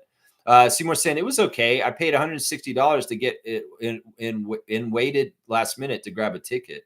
Wow, that's how much you. Wow, and that was from somebody standing outside, huh? There's a scalper. Wow. Okay, so you paid premium, but man, you know what? It's worth it. You're a Raptor freak, bro. You got in there. It's not like I haven't paid that much to go see a Raptors game in the last year. I have paid that much to go to a Raptors game. I really have. I mean, I paid $1,000 to go to game 1 of the finals. So yeah, I mean, you got to do what you got to do. I hope you don't regret paying that much to go in there. Seymour saying Mamu looks small at the 5, but he knows how to use his body. Also CMB. Yeah. And Fiercey's like, yikes. Mamu is technically not full-size center, but he's going to be able to do it. Trust me. He's got the strength. He's a strong guy. So that's going to be what matters. He may not be exactly 7 foot, but he's going to be fine. Trust me. He'll play bigger than Kelly did. He'll play bigger because in some ways he can leap better than Kelly, and he is a shot blocker. He has some ability to block shots. So we're going to see some of that. Shaq Lindsay saying Colin Murray Boyles is listed as a small forward, not a center. I don't think they're going to play him at power forward as center, which means Scotty, BI, or Jakob will be playing with him a lot. Yeah, I've never thought of him as a center. I don't know who thought he was a center. I think that he slots at small forward naturally and power forward possibly. And that power forward later is really as he becomes more savvy and strong and up to speed with the NBA strength and size. But right now, it's safer to play him at 3 right now. And that's probably likely. And you're right. He's going to get out there and get time with starters. He's going to be playing out there at times, and he can play with anybody. That's the thing with the Raptors. It's not like just because some guys play the same position doesn't mean they're not going to get to play with each other. There'll be times where Grady and Jacoby are out there at the same time. There'll be times when Jonathan and Sandro will be out there at the same time. We shouldn't be thinking, oh, just because there's just this and this. Darko has all kinds of options. And he's going to be really kind of doing things the way he feels like fits and works. And in some ways, having so much more talent and a lot more options, well, in some ways, we're going to have to gauge the genius of Darko by the success of his decisions with his personnel and who's getting what minutes with who and when and where. That's part of it right there. Fiercely saying at Trevor, I don't know if it's a joke, but your friend destroying his TV is hilarious. No, I don't think it's a joke. I visualized this in my head. We got to remember Trevor's down in South Florida. They're not all Raptors fans like us. And he's going to be hanging out with other people that are into other sports teams. And, well, he just happened to be in a house with a Yankees fan. And he's, Trevor's rooting for the Blue Jays, I'm sure. And, well, he got a kick out of it. I wish he had got that phone out and just kind of flipped it on for a second just to give it a little laugh for everybody. You don't have to show his face or identify him or anything. Just show him wrecking shit. That's hilarious. I wish you had that video of Philadelphia family getting upset when the shot by Kawhi happened. That's gold. I mean, you can watch that forever. It's just hilarious in some ways. It's crazy. Smooth Brown Man saying Yankees fans are like Leafs fans. They are. That's exactly right. I mean, I've often said that the Leafs Nation's very similar to Knicks Nation, and I guess the equivalent in baseball would be Yankees Nation. Leafs Nation, Knicks Nation, Cowboys Nation, and the Yankees Nation. They're all kind of the same. Those four major sports, those four teams are really kind of those energies. And two of them are in New York, and that makes sense. The Dallas Cowboys are the ones in the NFL that are like that. You know what I'm talking about, Smooth. Yeah, yeah. Leaf Nation, Yankee Nation, Knicks Nation, Cowboys Nation. Yeah, yeah. They all are very similar in toxicity and weirdness and kind of weird ways and stuff like that. Seymour saying at Shaq Lindsay, he guarded Scotty at the 4. I think he's a 4, but yes, the body of a strong 3. Yeah, his height and his size to me told me, well, if he really wants to take advantage of his strength and size, he needs to play the 3 because he may be undersized at the 4. And that's why I wasn't totally keen on drafting him. But like I said, if his strength is bigger than his actual height, he can play the 4 and possibly maybe the 5 at some point down the road. The man's already NBA strong, and he's barely lifted weights or started his NBA career at all. That's very interesting to me right there. That's very interesting. Yeah, he was hounding Scott. I saw more of the extra footage from Friday night and him guarding Scotty, and he's really hounding him. But Scotty did get past him that one play. And, well, he got a lot of steals, too. Colin Murray Boyles was getting the ball away from the other team and running back the other way and dunking it a couple times in that open practice last week. That's right. Fiercely saying viral like that kid who cried after the Kawhi shot. Yeah, that's what I'm saying. I want to see this patio furniture get destroyed next time, Trevor. Maybe go over there for the next game. Go over to the next game and wear one of those glasses, right? You know those glasses? They have like a camera in the middle. You can go over there and just be like hanging out with them. It's like, hey, yeah, man, it's too bad about your patio furniture. I would love somewhere to sit. Yeah, I see you got a new TV. That's great. We can watch the game. Yeah, all right. Well, let's watch. All right, let's watch. You can just film your friend with the glasses. Our future's so bright. We gotta wear shades, y'all. Y'all, it's crazy, man. Kaz is here. Good morning, Trucker Kaz. Good morning, Monday morning, Trucker. And I hope you're having a good morning. Probably on your route now. And we wish you all the best, Kaz. I'm gonna try and go to the post office in the next 2 days, and I'm gonna figure this out with this trophy. I'm not gonna go today because I want to go to the weed shop, and they're closed on Monday, and it's next to the post office. So I'll go tomorrow. So I'll go and try and take your trophy to the post office and get it sent to you tomorrow. I still got your address, and I'm going to get it all sent to you, Cass. Good morning to you, sir. Smooth's here. They don't realize Bills and Rodgers are corporate partners. The Yankees fans. Yeah. I mean, they don't now. I mean, it doesn't even matter if they were, because before this was already a partnership that was happening. It's like Bills fans and Buffalo people are, if they're into baseball, they may be Yankees fans, but I'll bet you half of them are Blue Jays fans. And it's partly just because of proximity. It's partly because of these shared bonds. Yeah. Shaq Lindsay's saying, he's saying, it's Kareem next. How has anyone done a wellness check for Milvester? I don't know. I mean, I'm sure he's okay. It's just he's in his feelings with the rest of Yankees Nation right now. They're not done yet. And in some ways, they're plotting and they're trying to get their revenge. We'll just have to see. Blue Jays, don't get big heads. Don't get too confident. Keep doing what you got you to this point so far, and don't screw it up. And seriously, we can't get too cocky, and we can't feel too good, even though we wiped the floor with them 2 games in a row this weekend. Absolutely routed them. I think it was tough for the ESPN writers to write that on their pages. The Blue Jays rout the Yankees all over ESPN.com. In some ways, that's tough for them to write because that's not what they want necessarily. Shaq Lindsay saying point guard and shooting guard will be interchangeable with Shed, RJ, Oshai, Jacoby, and Dick playing lesser minutes. Point guard and shooting guard will be interchangeable. Well, the ball handling duties are interchangeable, bringing the ball up the court, but the point guard designation still matters. And I like that we have an actual point guard lineage of IQ to Shed to Martin and Hepburn. In some ways, Scotty can jump in and be the big point guard in relief for IQ at times, but I don't always like that. I don't know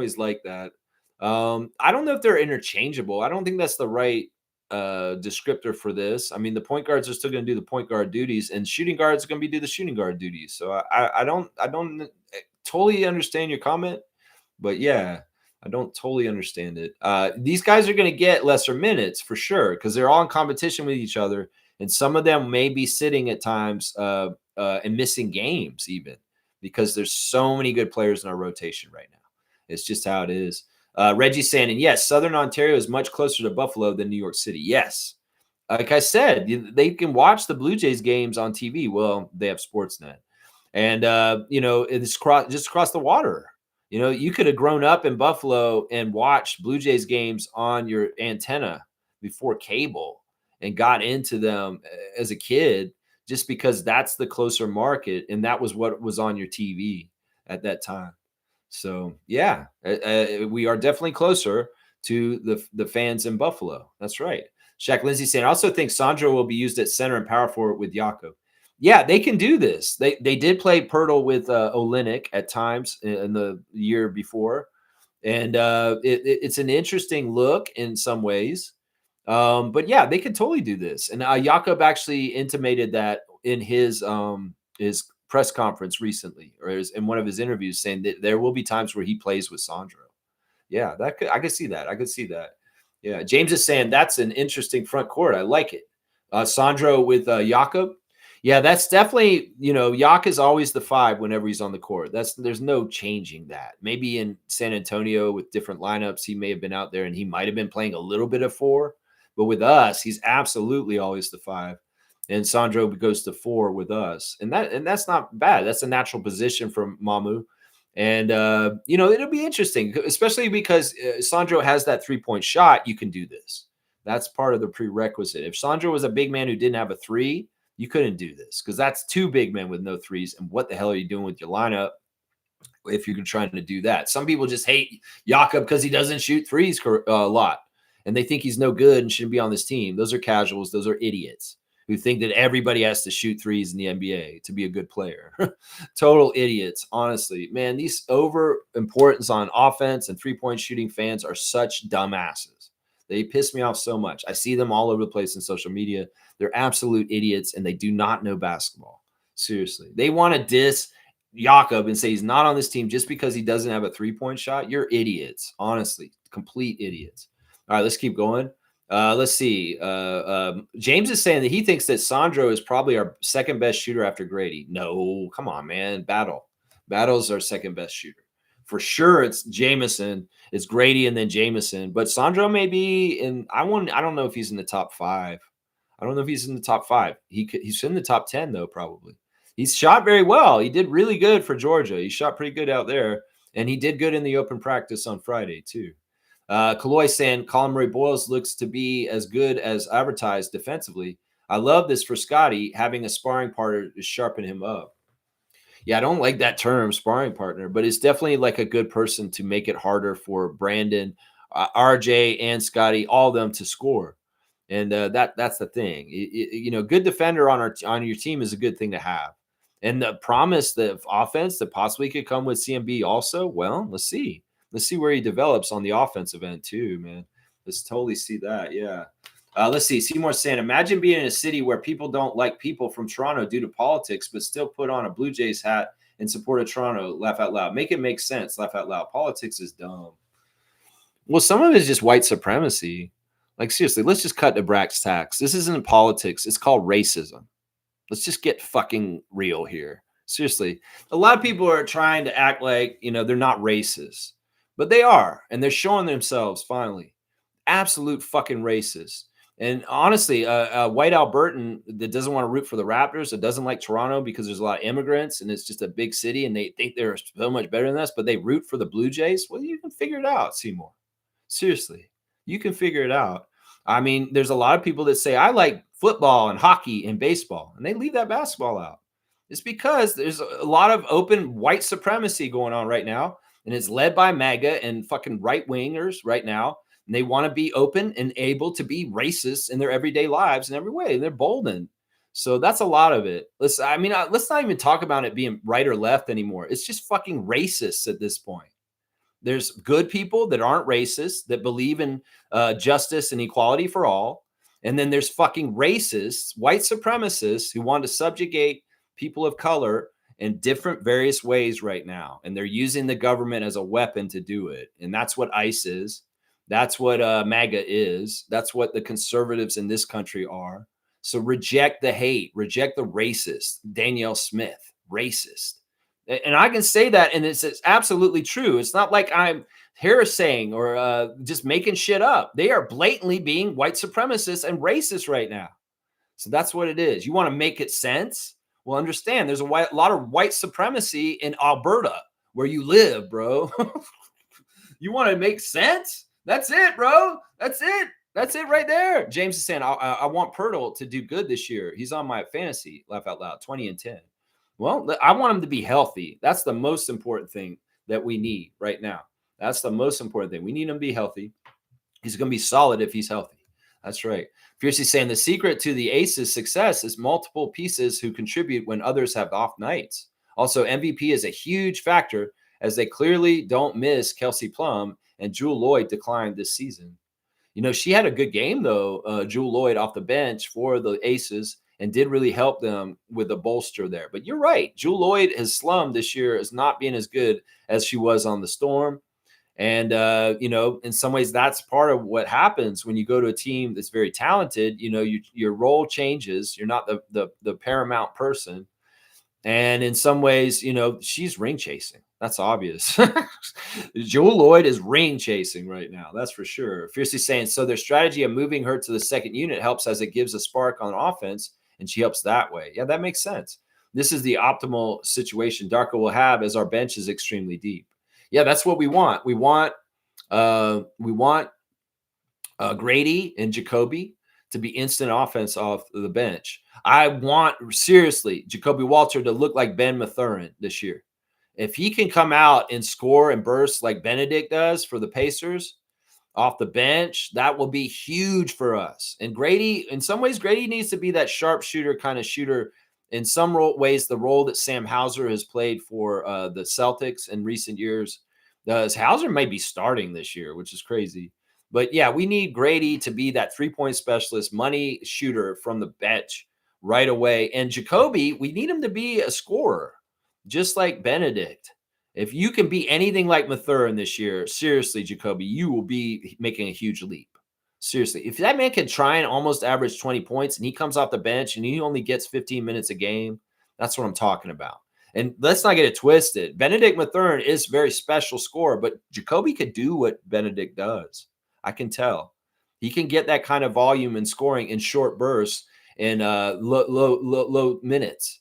Seriously, that's what we want. I'm going to be gauging Walter by how many points per minute he has.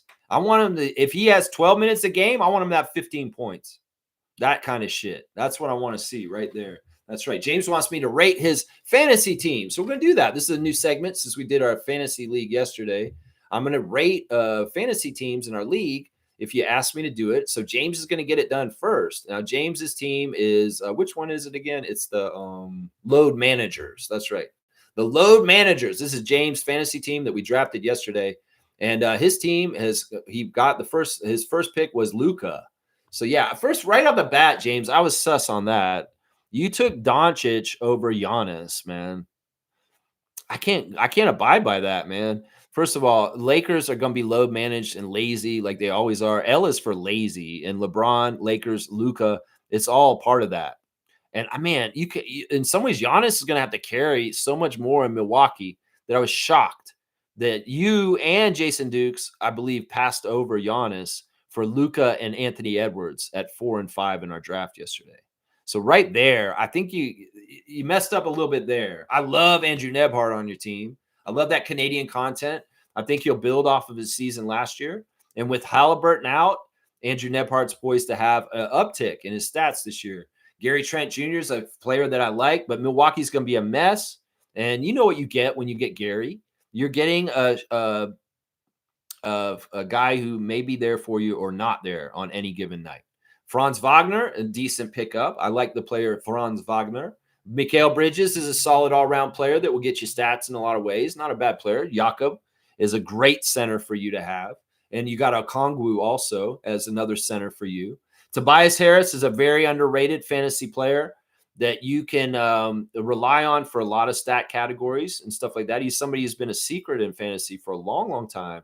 And getting Tobias is a very smart move. I'm not too keen on Jabari Smith. I feel like Houston's so crowded, and I feel like with Kevin Durant there, I don't know how much he's going to grow. Anthony Black and Goga, as far as Orlando players, they're role players, and they're not really big-time kind of players that I see being very monumental. Jordan Clarkson's appearance in New York with the Knicks is very intriguing. He could be a real boon for them, a real punch for them off the bench, like McBride. But also, he could be a disappointment and kind of a dead end for them also. He's going to be very interesting. You should watch him closely. I forgot that Marcus Smart is on the Lakers. And when I saw him in the box score yesterday with the Laker game against the Warriors, I was like, holy crap, Marcus Smart's there now? Well, he escaped exile in Washington Wizards, and now he's gone to play with LeBron. He could be an X factor for them this year in some ways. Marcus Smart can be useful in some ways, but he's kind of past his prime. He's over the hill. And I don't totally expect great fantasy numbers from him. A lot of the stuff that Marcus Smart does well is intangible and it's not stat. It's not stat. Mitchell Robinson's a solid center for you to have. Your centers are good, man. You got three good centers, Pirtle, Okongwu, and Robinson. And then you got the young Jalen Williams, who's hurt from Oklahoma City championship team. That's a very solid all-around player also. So I see some all-around depth with players like Jalen Williams and Tobias Harris and Franz Wagner. And some quality players. There's a couple of players I wouldn't have gotten on your team, though. But for the most part, not a bad team, load managers. We'll have to see how you compete out in the 905 West Division this season. So there you go, James. Hopefully that was helpful in what I've seen on your team and what I like about it. That's right. I think you messed up, though, at the beginning when you took Luka. I guess if you really wanted him, go ahead. But, man, Giannis was the right choice. Giannis was the right choice. Fiercely saying Milbester is prime example of when talking trash goes wrong. Vladdy has an allegiance to his father and remembers the pain. We should not promote revenge, but this is honorable. Yeah, I mean, you can't help it, the love of a child for their parent, and they see their parent go through things. I mean, that's why I'm not mad at DR. That's why I'm not mad at her, because that's honorable what she did for her father. That's honorable. He didn't know she was going to do that. Everybody blames DeMar DeRozan for DR DeRozan. He did not tell her to do that. In fact, he was embarrassed when he found out she did that. So in some ways, he was like proud of her because he felt the love from her that she would do that for him. But also at the same time, it's kind of like, oh man, don't ever do that again. You're not allowed to come to the Miami series. DR, you're not allowed to come. And he was wondering why she asked to come to our Raptors playing game. Well, she had a reason. She had a mission. She got out of school to come to Toronto to yell at us at the free throw line. And it worked. It worked. I'm not going to lie. It did work. The Raptors stats at the free throw line, we shot 50% at the free throw line in that playing game. You tell me that DR DeRozan didn't have a factor. The players try to say we couldn't hear her, but other players did say that. Yeah, Fred said he heard her. Fred said he heard her. He heard her. That's right. Seymour's laughing at Milbester. Seymour saying we got snowflakes in Calgary this morning. I had to scrape frost off my windows. Woo-wee, we got the opposite here. We got 30 plus temperature here, Celsius. And we got late summer, man. It's actually, I was mentioning to my neighbor yesterday, I feel like this is some of the hottest weather we've had all year in October right now. We've had some heat waves in the middle of the summer, and this one rivals it, the one we're having right now. So, man, I don't mind getting a whole weekend of beautiful weather and the Blue Jays kicking some ass in the postseason at the same time. And it's not supposed to dip here until Wednesday. So we got today and tomorrow still with the summer temperatures here in Ontario. So I don't know what's going on out there in the prairies, though. You got frost in the morning yesterday? I don't need that. My tomatoes are still growing. That's right. Fiercely saying that video narrated by Garrett Temple. Oh, my God. This isn't the same team as last year. Wow, wow, wow. And it's the prologue, which means there'll be a follow-up. I don't know what video you're talking about. Is it like a Raptors official admin video, or is it a video that Garrett did with his family? Because he's got like a video with his daughter where he's talking about how precious and just amazing she is. So I don't know exactly what you're talking about. Are you talking about a Raptors official admin video where Garrett is doing a voiceover? I haven't seen it. I guess I'm just out of the loop as a Raptor freak. Y'all may have showed it to me and I didn't watch it. I don't know why I didn't watch it. You know what? Let's go look at the Instagram story since we brought it up. There's something very interesting that happened yesterday in Vancouver. And, well, We got to talk about it. Seriously. Ulrich Shamshay is who I'm starting with. He's got walking down a nice nature path, and there's a very beautiful sun on the water. It's very scenic. We've got mountains and trees, and then there's a big, huge patch of water. And Shamshay's probably really enjoyed this trip. It looks like he's having fun because there's a bear. They got to get up real close to grizzly bears, and this is a big ass bear. Him and Jacoby were filming it yesterday, and then they have a little sign that says, "How big would you look standing next to a bear?" And well, they got Jacoby standing there. He's doing a little bear thing with his arms. What is that, Jacoby? What is that, man? But he's bigger than the small bear, but he's smaller than the second bear. And that's interesting. The polar bear is huge, man. What are polar bears, like 10 feet tall? That's crazy. That's crazy how big polar bears are. I thought grizzly bears were the biggest, or the Kodiak. Now, Shamshay went and stood next to it, and he's as tall as the second bear. Jacoby is not. So Shamshay's as big as a brown bear, I guess. I guess that's a brown bear that he's as big as. But yeah, Shamshay enjoyed the bears, and I think he just really thought they were cool. There they are next to a bear statue, and Shamshay's got this really cool anime pose going. Like he's in like some sort of airbender or something like that. He's like, ah, he's got his arms out like he's Spider-Man shooting webs. And Jacoby looks tough too in that picture. It's kind of funny, man. It's like these two guys are repping the bear, and they're like, yeah, we're bear gang. Don't fuck with us. The bear stuff was so funny, man. This is what Scotty's saying this morning, guys. Vancouver, I can't wait to see y'all. Shout out tomorrow. And there's cameras on his little thing. So Scotty's hyped. Scotty's hyped. I think like I'm saying, y'all, these Raptors, Jakob, Brandon, IQ, RJ, Scotty, Darko, they really want to see their starting lineup against another team. And I think Scotty's really giddy and kind of excited about this because he knows the work they've been putting in. He knows the synergy, and he knows what they're looking like, and he's ready to show us all. And that's what I want to see. I want to see the Raptors starting lineup, the barbecue yak with Brandon, the notorious BI3, come out there and destroy the Nuggets immediately, right away from the beginning of the game. And I think this is what's going to happen, and this is why we're going to win. Keys to the victory is that we're going to come out and they're going to be like, holy shit, this is a different Raptors team. Brandon is a factor, and they're destroying us, and we haven't got a scout for them yet. We're seeing them now for the first time, and in some ways, it's going to be a coming out party tonight. Watch, guys. That's what I'm saying. Jamal McGlure is posting Mike Awesome, and I'm here for it, man. He's got a bunch of awesome bombs, most of them to Masato Tanaka, which was normal. Yeah, Masato Tanaka got thrown through a few tables by Mike Awesome with the awesome bomb. Of course, rest in peace, Mike Awesome. Sadly, took his life in the state of Florida. But it's very interesting when Jamal McGlure posts wrestling, and then we get that mashup of Raptors and wrestling together. But yeah, big ups to Mike Awesome, an incredible athlete for his size and what he was able to do. Jamal McGlure has this message for us right now. We are in weird ass times right now. The best thing to do is love who loves you and protect your energy. That's pretty good advice right there. That's pretty good advice right there. That's right. There's also open mic night coming up on Wednesday with the Scarborough Laughs people. Common good, free entry, free parking, guaranteed laughter. Scarborough's got jokes. So come on down to the Common Good Beer Company, and you can see some comedy on Wednesday night. Jamal McGlure is endorsing. Yeah, he's also on a Tim Duncan tip. You know, Tim Duncan's starting to get love more recently. Some people are actually making arguments that Tim Duncan is the GOAT of the league. Forget about LeBron. Forget about Michael Jordan. Some people are starting to come around and say, you know what, Tim Duncan needs to be in the conversation more. And, well, Jamal McGlure has the utmost respect for Wake Forest's Tim Duncan, showing highlights from his college career and his NBA career in here on his Instagram this morning. Very, very interesting. You know, there were some interviews with Chris Boucher yesterday, and he kind of like came out with some of the things that happened. First of all, he's got a thing where he got hit in the air and he fell straight on his side. On this day, the floor was undefeated. That's a sad moment. He was in the Raptors jersey and he hit the floor hard, and it was against the Pelicans in New Orleans. And yeah, it's like he's remembering that. Also, it came out that when he got baptized a couple of Sundays ago, it was in Montreal. And then Joe Mazzulla came up to Montreal to help him get baptized there. It wasn't in Boston. He actually got baptized at his church back in Montreal. And once again, I think that Chris did that partly because of the rapture rumors that week, but also because he's moving to the States now. to play for the Celtics, and it's crazy down there. And in some ways, he wants to get all his affairs straight before he goes and lives in the fucking United States right now. Seriously. So I think that's part of the reason why he got baptized too.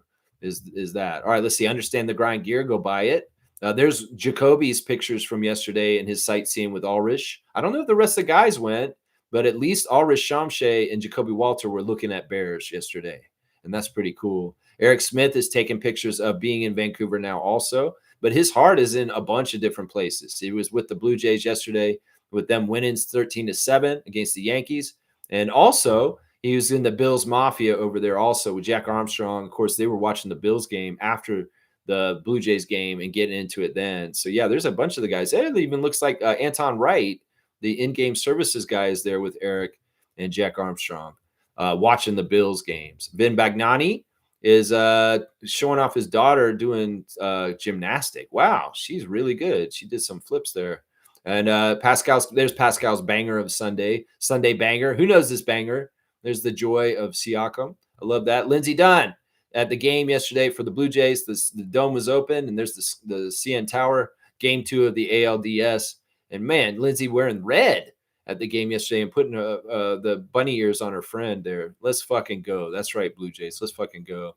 OG playing in Abu Dhabi, throwing a high alley-oop to Mitchell Robinson, throwing it down. Of course, the Knicks kicked the Sixers' ass over there both times they played in Dubai.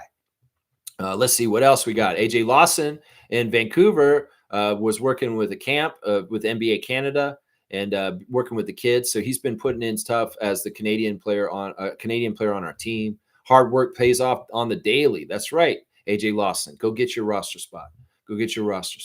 Jamal Shed is saying a happy birthday to his boy Quadi, and yeah, they're all dressed up in that picture. And also, he's missing somebody. He's missing. This is truly bittersweet. We miss you so much, Mama, aka Red.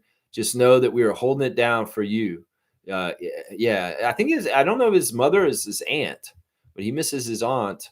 Aunt Faye, I believe is her name. Yeah, that's sad, man. Until I see you again, Faye J. 2 years is crazy. Love and miss you so much. We will meet again, my baby. Know you'll be at the gates waiting on me, my angel. That's so sweet. Yeah, keep your loved ones close. Love them today because they're not here forever. And you know what? Cherish them. That's what I'm saying right there. Garrett Temple on his Instagram is, let's see, there is Kara with the children. And it's so beautiful. There she is walking down a hotel hallway. And wow, she is fine. Garrett Temple's wife is fine. I'm sorry. I'm not trying to be disrespectful. That's just the damn truth. It's just the damn truth. She is a Miss USA, right? Right. Toronto Tempo with the party yesterday for the WNBA finals game, partying down at the Brassiere and getting all kinds of fun stuff going on with the Tempo watch parties in different places right now for WNBA finals. Looks like they were watching outside. Looks like a beautiful day to watch some WNBA finals action at a bar in a patio with a pint. Looks like they were enjoying it there. The finals there, bells and whistles. Game 3, they'll be doing it again at 5 p.m. tomorrow. That's right. Let's see. Man, this is scary shit, but this is important. CJ Miles, amateur photographer or professional photographer, I guess, former Raptor. He has posted something on his Instagram that's very disgusting and very tough to look at, but in some ways is important. He's posted pictures from back in the day of white supremacists lynching and hanging black people from trees. And there's a picture on his Instagram right now, and it says, viewer discretion advised. The following image depicts a historical lynching and may be painful, especially for black viewers. The discomfort it brings is part of the truth, evidence of a history we must remember, not ignore. Proceed with care. Yeah, listen, this energy is back. There was a young man who had this happen to him recently in the United States at a college campus, and there's more evidence coming out that he was beaten and tortured before he was actually hung from a tree. And this is 2025, guys. So understand the KKK, the Nazis, the racists, the white supremacists are on the march, and they're emboldened by a piece of shit named Donald Trump right now. So stay vigilant, stay strong, stay together. I'm on your side. I'm an ally. And I promise you, I'm going to do my best in my position to help the people that are being subjugated to wrong things in the evil empire that is trying to be built right now. Fuck that, resist, and you know what's right in your heart and stand for it, is what I'm saying. If you all want to see what is on CJ Miles' Instagram, that's up to you. It is not pleasant to look at. Let's just put it that way. Of course, Chinatown barbecue was in full effect yesterday, and it's really great to see people lining up down the street to get the shirt and get the food. And man, the Raptors are just a hot brand, man. Everybody will go do stuff like Seymour Pape, spend $160 to go see the Raptors in open practice. Man, that's awesome. I want to hear more about it still, in some ways, Seymour. That's what I want to hear. Jonathan Mobo taking pictures of the marina in Vancouver, taking pictures of the boats and the nice green water, the blue water. There's Savannah Hamilton. She's in a gym. It looks like she's back at the TMU. And she had a fantastic afternoon. And she was with Woj, guys. That's interesting. Savannah Hamilton hanging out with Adrian Wojnarowski of St. Bonaventure. Very, very interesting. Savannah's rubbing shoulders with Woj. Crazy. There's Jamison Battle down by the marina, just like Jonathan, taking the pictures down there. And the beautiful water in BC right there. Maybe this is the part you're talking about.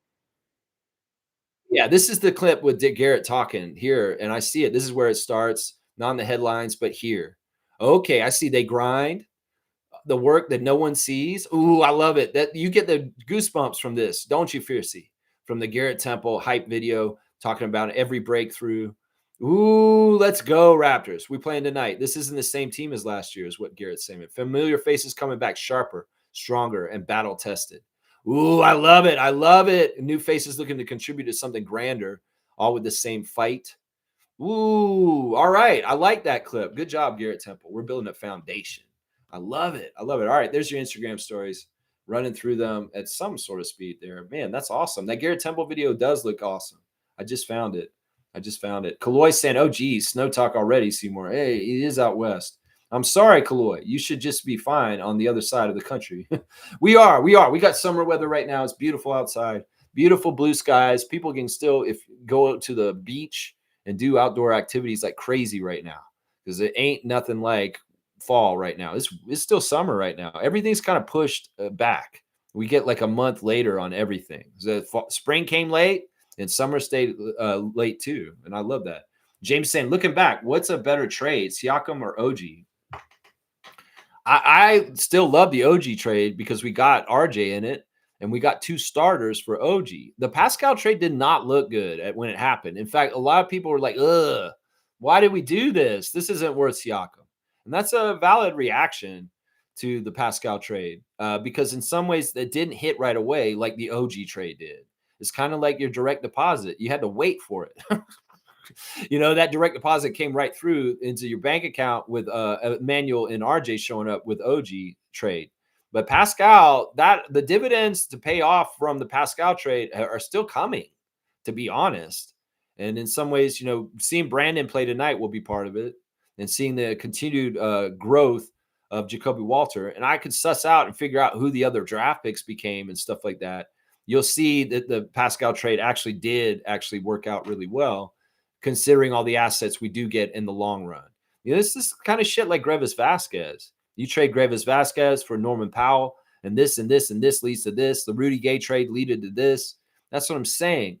So the Siakam trade is just one transaction in the middle of a series of transactions and what Bobby Webster and Masai before him, with him, were doing with what they were trying to do with our team. So it's tough to look at both those moves. Obviously, the OG one's the better move, right? Because you got two starters for one. That's right. Two stars for one. That's right. Kaloy's laughing and Seymour's saying, plus I'm in the mountains at a higher elevation. Okay, yeah. See, he's going to get it because he is a higher elevation. That's just part of the payoff or the trade-off, I should say. Seymour's saying, I just got a telescope too, so viewing out here is remote. It's called StarSense Explorer LT. Well, last night, apparently in the sky, because the moon is full. We're on a full moon Monday. It's the full moon. It will be hitting at 11:30 in the second half of our game tonight. The moon will be its fullest. It's a great ending of the moon cycle. When the full moon happens, that means that cycle has come complete.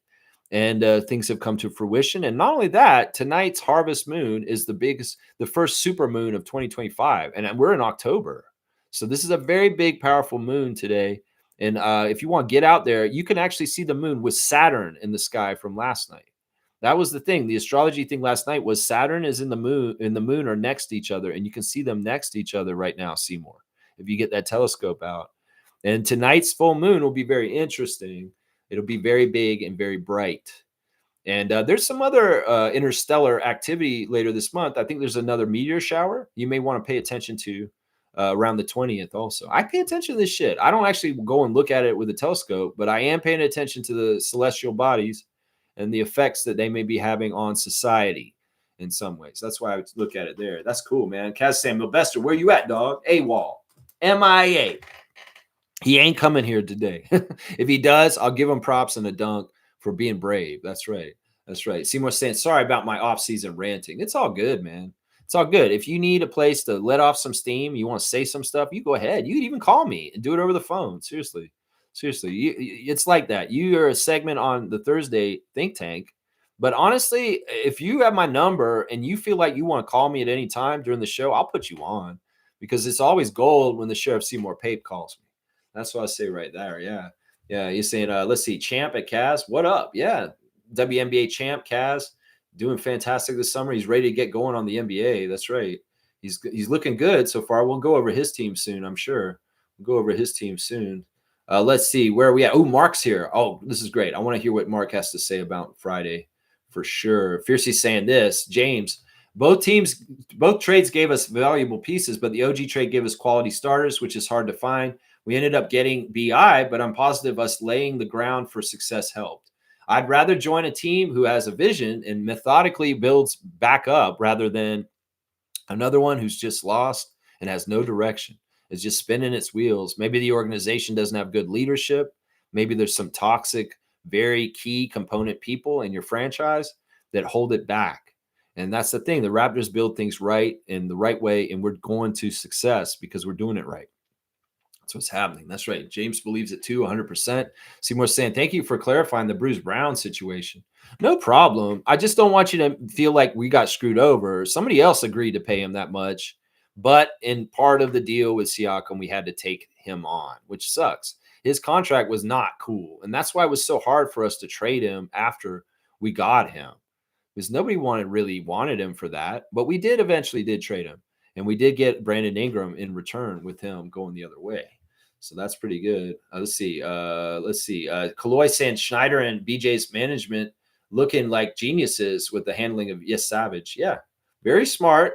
In some ways, look, this is not a popularity contest.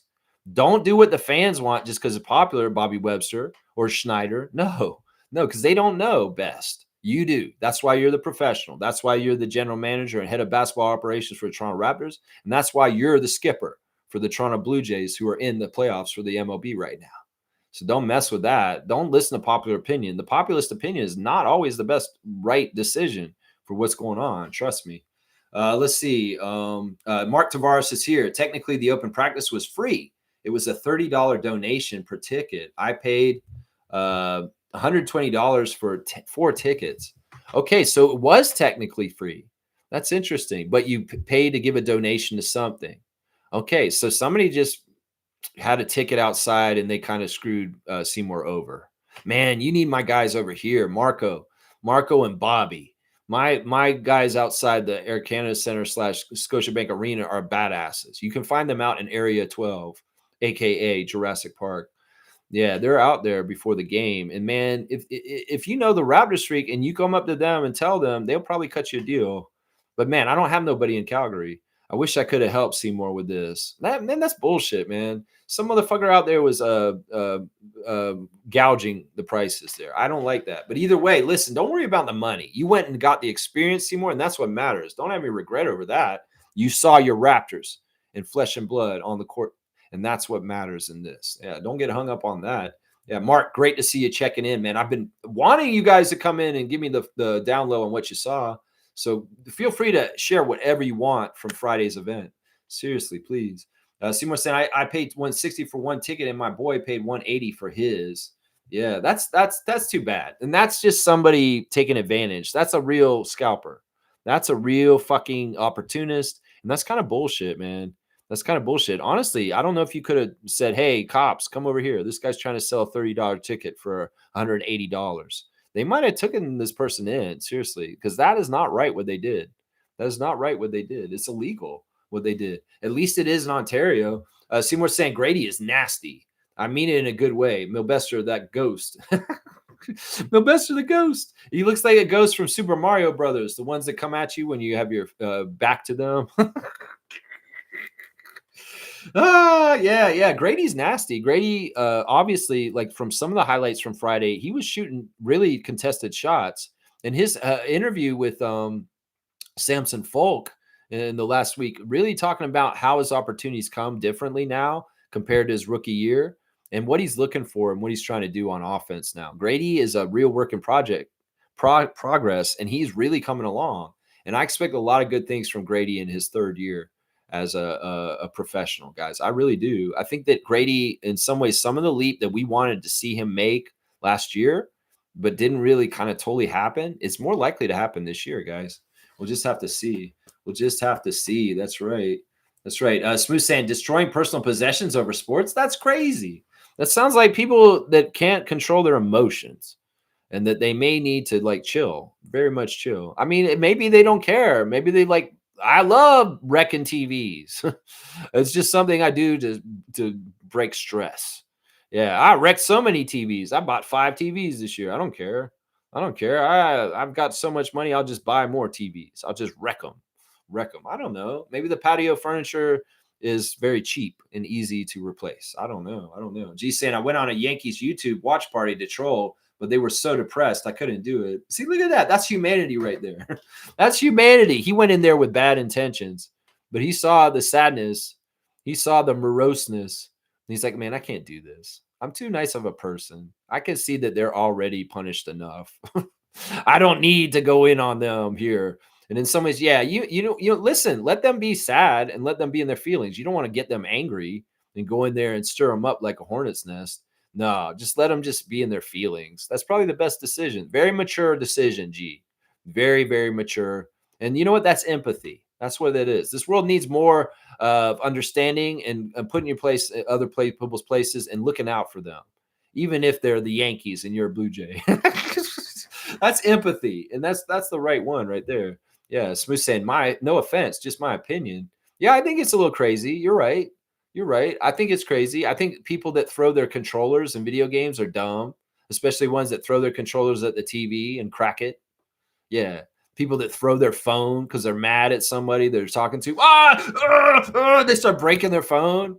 Like, why? You got to go buy a new phone now. You know, you cracked your screen. Oh my gosh. No, I'm with you, Smooth. I don't think that's no offense. I think you're right. I think you're right.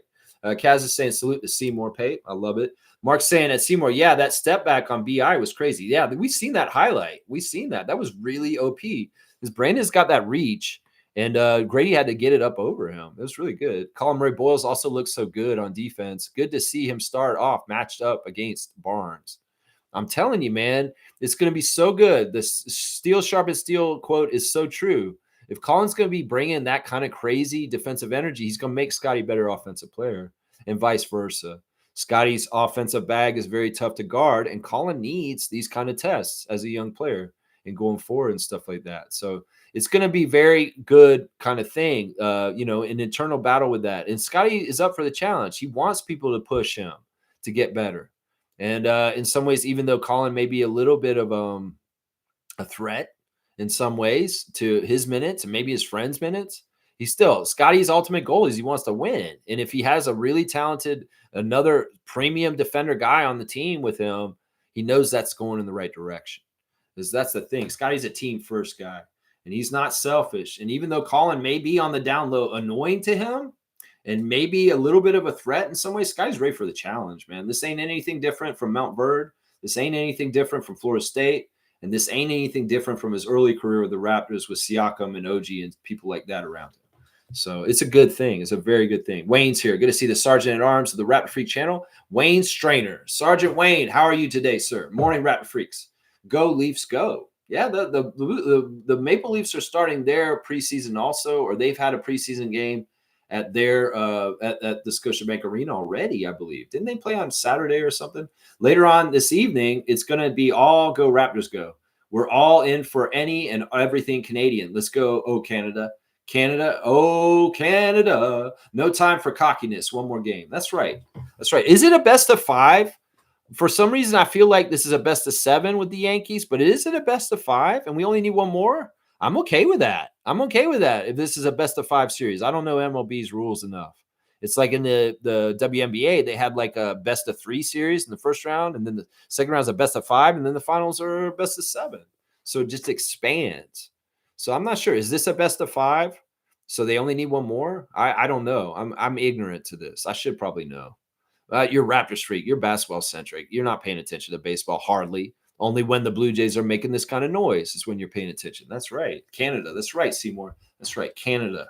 That's right. Mark's saying, I didn't get to watch a whole lot of the scrimmage, only the first quarter. The boys were so inspired by the practice that they wanted to do practice at the top level. That's amazing. I love that. I love that so much, man. Mark's such a good dad, man. It's like, honestly, he could have been selfish and be like, no, kids, I want to watch. You got to stay here and be in tough. But no, he's a good dad. He listens to his kids, and his kids want to go do it themselves. In some ways, that's the right message. That's the right message. Don't be a spectator in your life. Go do it, kids. So I'm proud of your kids, man, for wanting to do that.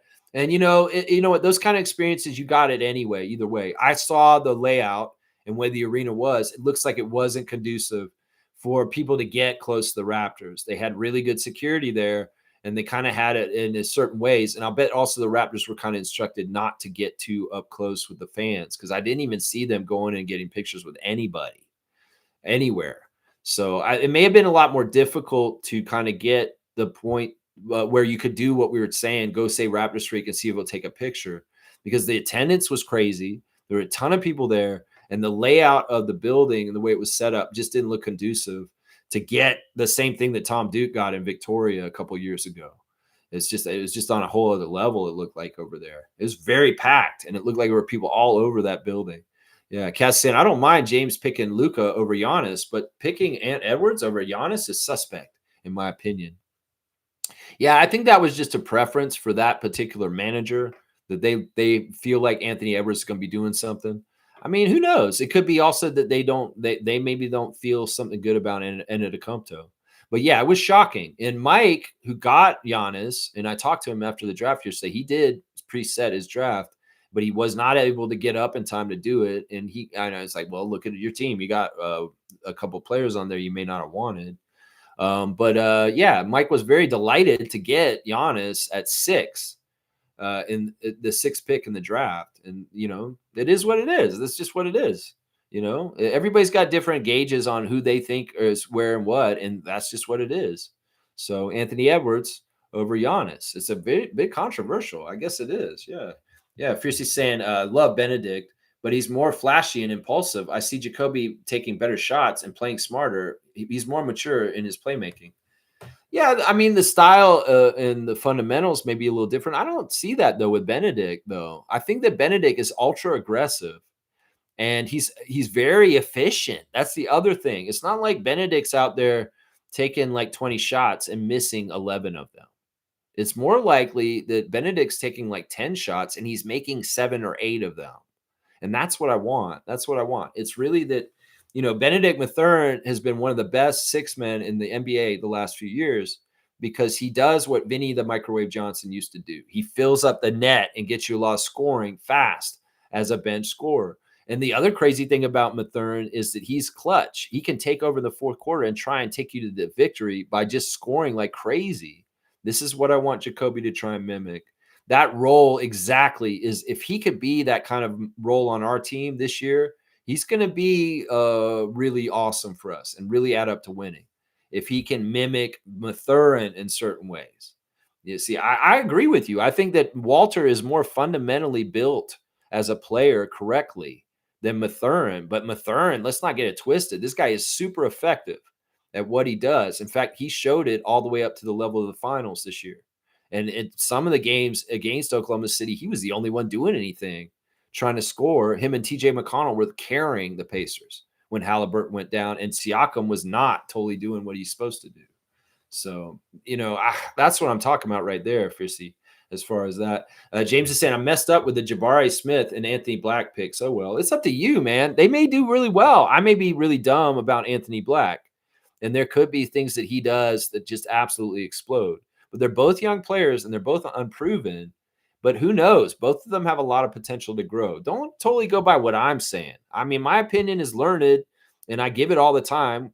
But in some ways, if you like those players and you want them on your team, they may really pay off for you. It's just for me, they're not ones that are attractive to me as far as putting on my fantasy team. Fiercey's got my cutoff. W Stream fam, 10:42, and now we're at almost 2 hours. But I'll do a Lexathon. It's the first game of the preseason. We got stuff to talk about, and I still have quite a few sections of the stream to do. Randolph's here. Good morning, Randolph Phillips. Morning blessings, beloved Raptor Freaks family. This is the day that the Lord has made. Your existence in it is by design. Live to the fullest. That's right. That's right. Use your gifts that the Lord created for you and you for the best. And seriously, the gift of gab, the ability to respond and react very quickly is my gift in my design, in my human design. I have that 2034 route. If you know human design, you know what I'm talking about, which is a direct link from my throat to my sacral. And manifest generators that are able to speak the truth and very much quickly speak the truth and generate and process things very fast. That's in my design, in my human design. And in some ways, that's part of the reason why I can do this show the way I do it. But yeah, that's the thing. If you guys have your own talents, if you're interested in human design, go look up your chart. You can find out what your hidden talents are in yourself. And you may be shocked to find out what exactly is going on with you. All you need to do is put in your birth date, the time of day that you were born and where you were born. And it will tell you exactly what your human design is. It's crazy. It's really been weird to me in the last 2 months that I've found this stuff, just how much it's making sense on all kinds of different things. So it's up to you. It may sound crazy or cultish or kind of weird new age astrology shit, but you may find some usefulness in human design. That's what I'm talking about right there. Randolph, blessings to the Phillips family, all the Raptor Freak families. And I appreciate Randolph Phillips, Trevor Jays, and a bunch of y'all's influence on me in religious ways. I really, really do. You guys are giving me more and more opening my eyes to the glory of God and to Jesus Christ, all of the victories and all of the great honors and everything in his name. That's what I say right there. I'm going to start sounding like the Emmanuel Quickly and the Raptors more in some ways. So blessings to Randolph and the Phillips family, all the Raptor Freak families. That's right. Trevor's saying, we don't have time to video my friend freak out. He caught us by surprise. There was no warning. The violence was quick and fast and just all out of the blue. You just saw it. What point of the game was it, Trevor? Was it when it was 12-0 or was it earlier? Was it when Vlad hit the grand slam? Was that when the grand slam of the patio happened? Was that then? There was no warning. There was no sign. He was sitting there quietly, and then all of a sudden he just erupted like a Mount Vesuvius. There's no warning. It's like, get your camera out, Trevor. Well, maybe next time, if you watch any more games with him, maybe you'll have it ready in your holster. You're just like, quick draw. Oh, put the camera on him. He's freaking out. That's funny, man. Fierce said, yes, Lex. It's on the Raptors YouTube page, and Superfan Moas also shared it in the Facebook chat. Check it out. It's beautiful. Yeah, I saw it for a second there. I'll definitely watch it with the volume by myself to get all the goosebumps, get all those feelings, that anticipation, that excitement for the game tonight, to get hyped up. That's right. I love it. Seymour saying, I got punching holes in walls, but not a TV. You can't fix that. Yeah, even punching holes in walls, man, that's not the right look, man. Seriously, that's not the right look. I had a roommate a long time ago when I lived in Florida, and he started dating this girl, and they didn't get along too well, and they were fighting all the time. And she was staying over at my house. I hated her. I did not want her in my house, but he was dating her, and so she would come over, and they'd be fighting, and they'd fight so bad they punch holes in the wall. And this was my place. I was renting to them. I'm like, what the fuck is wrong with y'all? You're in here punching holes in the wall. He's a bastard. You're a bitch. All this stupid shit. And there's holes all in their wall in the room they stay in. I'm like, what the fuck is going on here? Yeah, punching holes in the walls is immature. Don't do that either. Seriously, because maybe the owner of the house might be mad at you. That's crazy. Mo's saying this: W stream, W vibes, go Raptors for life. Keep at it always, Legs. Raptor Freak strong forever. It's just helping me limit the comments. I appreciate the cutoff, Mo. I really do. Blackhawks got the Raptors logo, Vince Carter jam. Good morning, Neil. Thank you for supporting this channel. Wayne saying Raptors young bloods, fine for growth potentially is extensive. Jacoby Walter is another factor along with Battle, Elijah Martin, Colin Murray Boyles, Shamshay. That's a lot of talent. Yeah. Yeah, I'm excited about seeing them on the court tonight. I really do feel strongly that the Raptors are going to be showing some people. Well, let's do the straight goods on Canadian goods real quick, guys. Today, I'm going to talk about Moxie's. Moxie's is owned by Canadian hospitality group Northland Properties, and they've expanded into the United States. It remains in Canada with strong Canadian operations. So if you know the restaurant Moxie's, have you seen a Moxie's in your area, anywhere that's a great casual dining and family restaurant that you are supporting Canada if you eat at Moxie's. So go on and eat at Moxie's.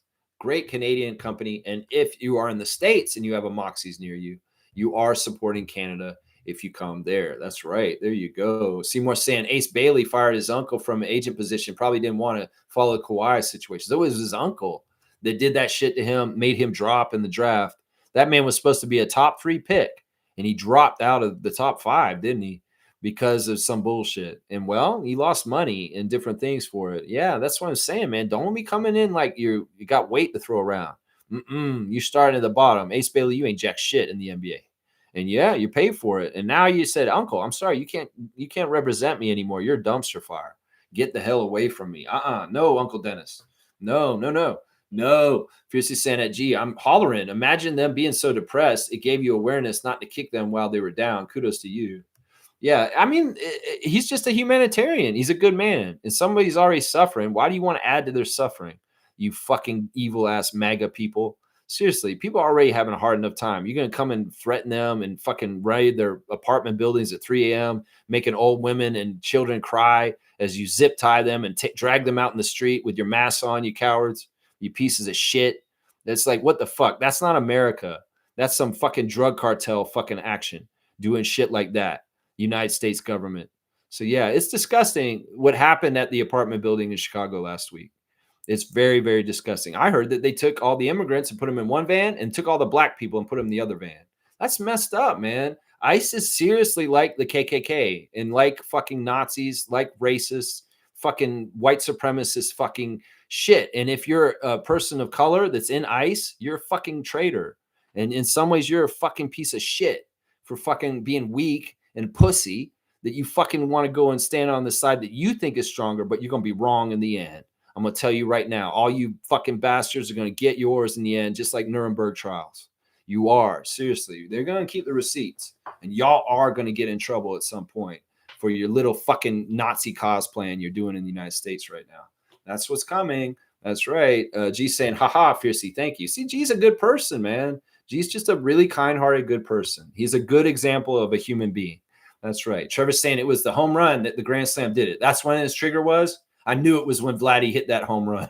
I knew it was for some reason. That's when that chair went flying right then. Vladdy went boom, and it went flying, and then the patio furniture went flying the other way. That's right. That's hilarious, Trevor, man. Thanks for being funny this morning. I really appreciate your comments and sharing your friend, your Yankees friend, watching the Blue Jays game with you yesterday, and his reaction to Vlad's grand slam. Hilarious. That's good stuff. All right, let's go do Raptors Reddit real quick. Let's react to Raptors Reddit.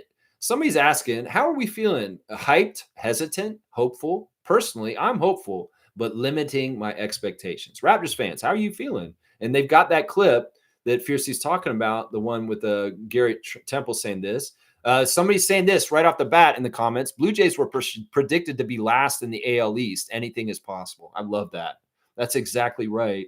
You know, these experts in Bleacher Report and other places, they aren't fucking experts. Let's just trust that. They're perception machines. And they will try and shape your perception with their bullshit. It doesn't mean it's reality. It doesn't mean it's reality. And I'm telling you right now, the Raptors are going to force their reality of who they are on the NBA this season.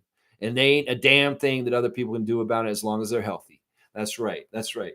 Let's see. This guy's saying here, I agree. No team is perfect. That being said, Raptors go 80-2. I love it. These are real ones right here. Keeping expectations low unless they start hitting threes at an average rate. Yeah, last time we did that, we won a chip. I genuinely believe the Raptors will be a top 6 team in the East and make a deep playoff run. For that, I'm hyped as fuck. I'm going to say this right now. I like what you're saying, but a deep playoff run is not totally realistic. What happens is when teams first make the playoffs for the first time with a young core, they have to get that taste and fail. So it could very well be the Raptors make the straight up playoffs. They get in the first round, they have home court advantage, and they might lose in the first round in the home court advantage just because they don't know what that level of play is in the NBA playoffs. But we could be pleasantly surprised and they get a really good matchup and they absolutely kick that other team's ass in the first round and get to the second round this year too. So there is possibilities, but I say making a deep playoff run is not realistic.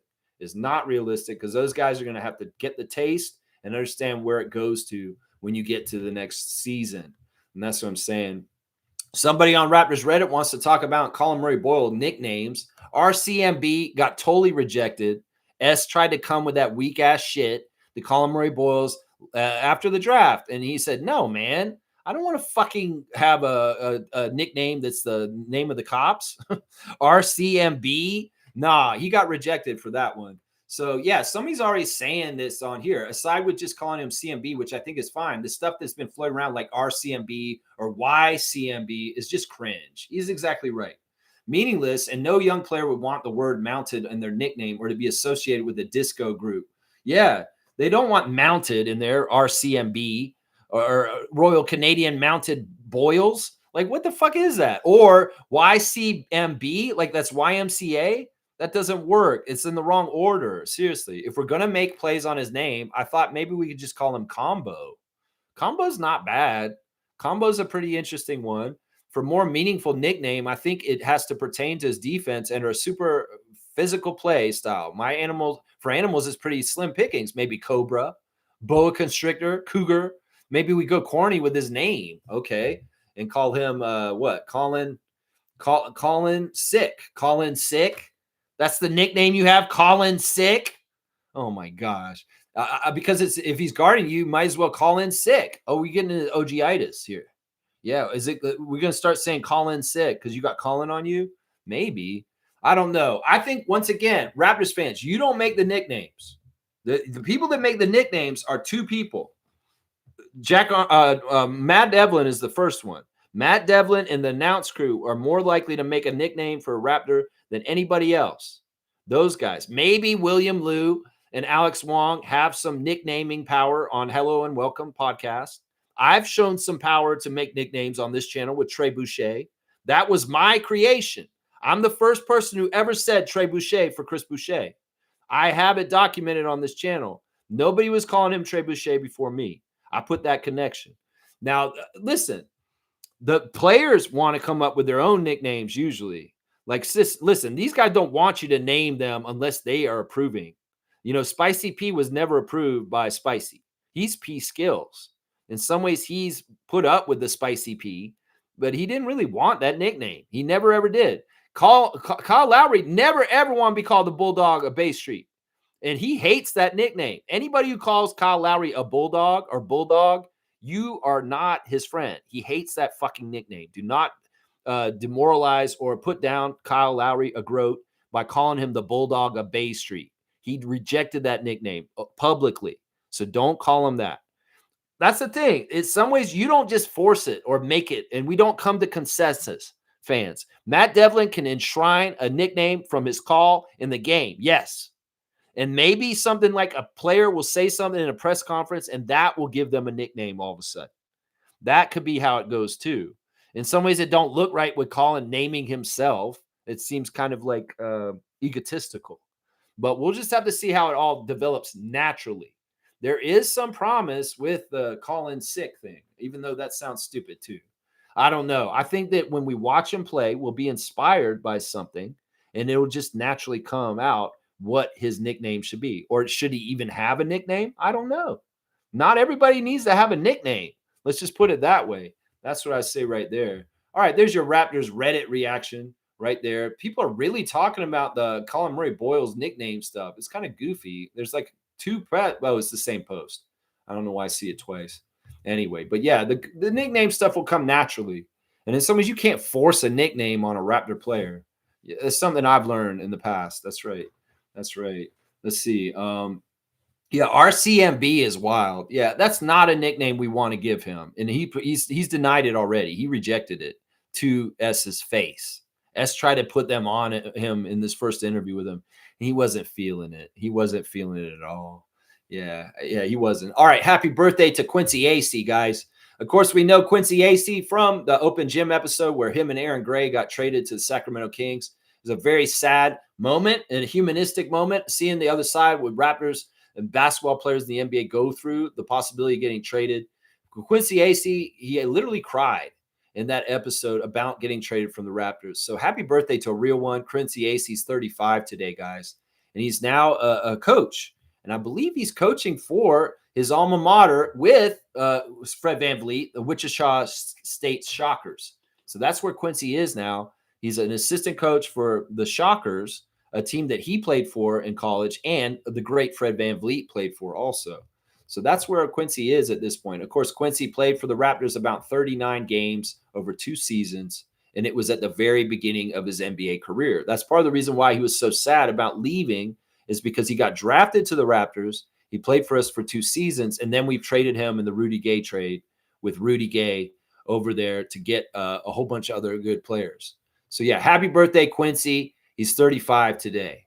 And all the best to Quincy. He's a real one for the Raptors because he had real emotions for us. That's right there. Yeah.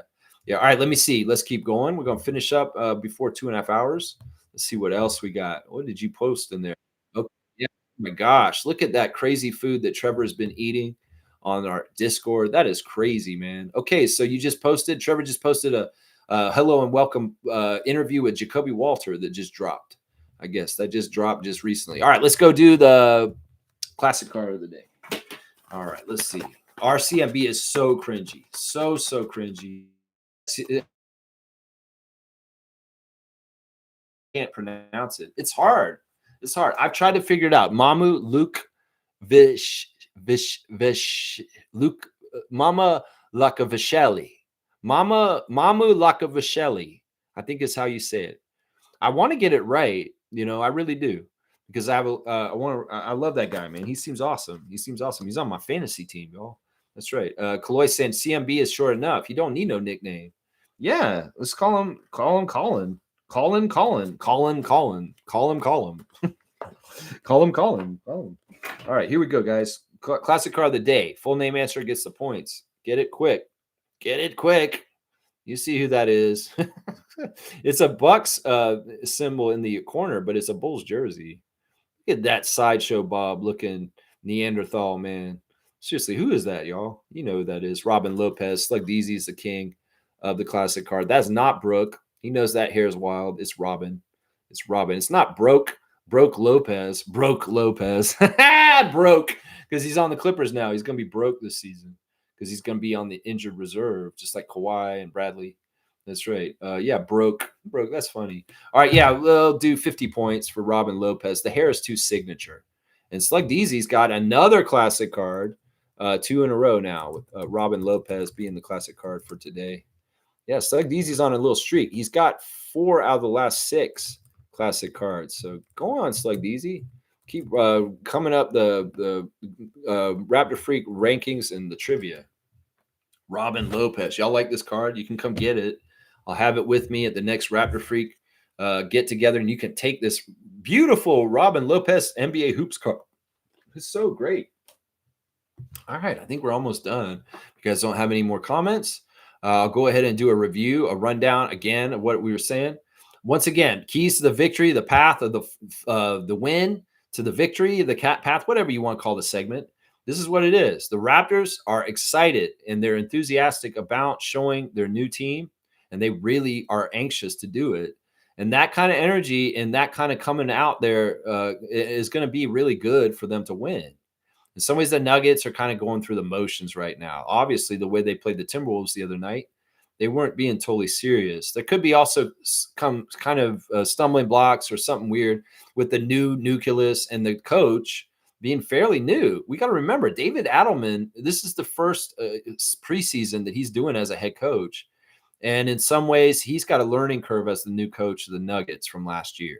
Even if he was with Michael Malone for a long time, This Nuggets team is kind of getting reacclimated with changes like Cameron Johnson and Jonas Valanciunas and Tim Hardaway Jr. and their coach. So there's a lot more change on the Nuggets team, even with Bruce Brown Jr. coming back, than the Raptors have had. The Raptors changes this summer were ownership, Masai leaving. But other than that, nothing has really changed with the Raptors. Nothing. The coaching staff's the same, and a lot of the players are the same from last year. So I expect the Raptors to come out and be a little bit more advanced in where they are coming into the preseason because they've been working together a lot and they are anxious to show off what they've been doing. And in some ways, it'll be a breath of fresh air for our team to not be playing against each other all of a sudden and get an opponent from the other side of the league. They want to test this shit and they want to really show it's successful right away. And Darko's not playing around. He's very, very serious, and he's going to go for the jugular on this one. And he might really mess up the Nuggets bad tonight. So expect that, seriously. If the Nuggets go crazy and they show a championship pedigree instead, and they take this game very seriously tonight, which I don't think they will. Remember also, it's the Canada series, and we're giving the fans what they want in Vancouver. And most of them aren't coming there to root for the Nuggets to win. So remember that also. Once again, our referees for today's game are Sean Wright as the crew chief. He favors the Nuggets. Gedimidas Petraeus is the second ref, and he favors the Raptors. And then Canadian Matt Callio from Edmonton is the third ref tonight, and he favors the Nuggets. But it shouldn't matter. Home court advantage will matter in this game for the Raptors, and they should come out and look real good and excite all of us about the product of the Raptors season coming up. And we should see a victory for the Raptors tonight. I'm fully expecting that. All right, y'all. Well, thanks for watching the Raptor Freak stream today. There's no major injuries for either team. Shamshay may be sitting out because of his hand, and you should expect to see Jakob Poeltl wearing the face mask again tonight. But that's only because he got a busted nose playing for Austria this summer in Europe. And it's still a little bit not totally healed. And it should be fine. Darko was joking when they asked him in the interview, why is Jakob wearing a mask? And Darko said, he likes wearing it. He thinks it's a style. It's really weird because in some ways, Darko is hiding information from the press now. He's more naturally understanding the job as a coach, and he doesn't have to tell everything to the press. And he's leaving some stuff back and not totally telling all the information to people at this point. And I like that. I want him to be a little bit more secretive about his plans and what he's doing and things that are going on like that. And him not really elaborating on Jakob's face injury is a symbol of that. So, yeah, there you go. That's my coach, Coach Darko. All right, y'all, get hyped. Get ready. Let's go. You want a pep talk from Lex? Listen, you going to get beat by some fucking nuggets from a McDonald's that you get some sauce with on the side? Nah, you give me that 21 pack. I'll dunk them in the barbecue sauce and I will eat them for lunch. That's right. Even if they're all bones and chicken beaks and chicken feet and all kinds of shit mixed up in there, all the parts of the chicken, they got to use all the parts. That's what happens with nuggets. Nuggets aren't totally a clean meat. I'm telling you right now, there's some weird shit in McDonald's chicken McNuggets. So I'm just saying, nuggets, yeah, you ain't clean. There's some weird ass shit in your makeup. And well, we're going to see it tonight. Let's go Raptors. Beat the Nuggets. That's right, y'all. Y'all get hyped. Raptors basketball is back tonight, 10 p.m. Eastern time. I hope you can watch it. And we'll come back tomorrow on this channel at 9:30 tomorrow morning. And we will react to the game. This is what we do. We preview the games on game day and we react to them the day after. So no Tuesday trivia tomorrow. We're back on schedule. And it's all about the games. And I know y'all are going to be excited to watch the game. Take notes, watch the game, see what you want to talk about, and bring it here tomorrow. And go to the hoop with your comments. And we will relish and go over this game and the outcome and all what we saw and what we discovered about the 2025-2026 Raptors team that is coming to play for us this year in the NBA. That's right. Get hyped. Get ready. It's back, baby. Let's go, Mo. Let's go, Monique Lawrence. And let's be back in the sweet spot of where we love to be, and that's with Raptors basketball on TV. That's right. Let's go. Let's go, Raptors. Let's go, Raptors.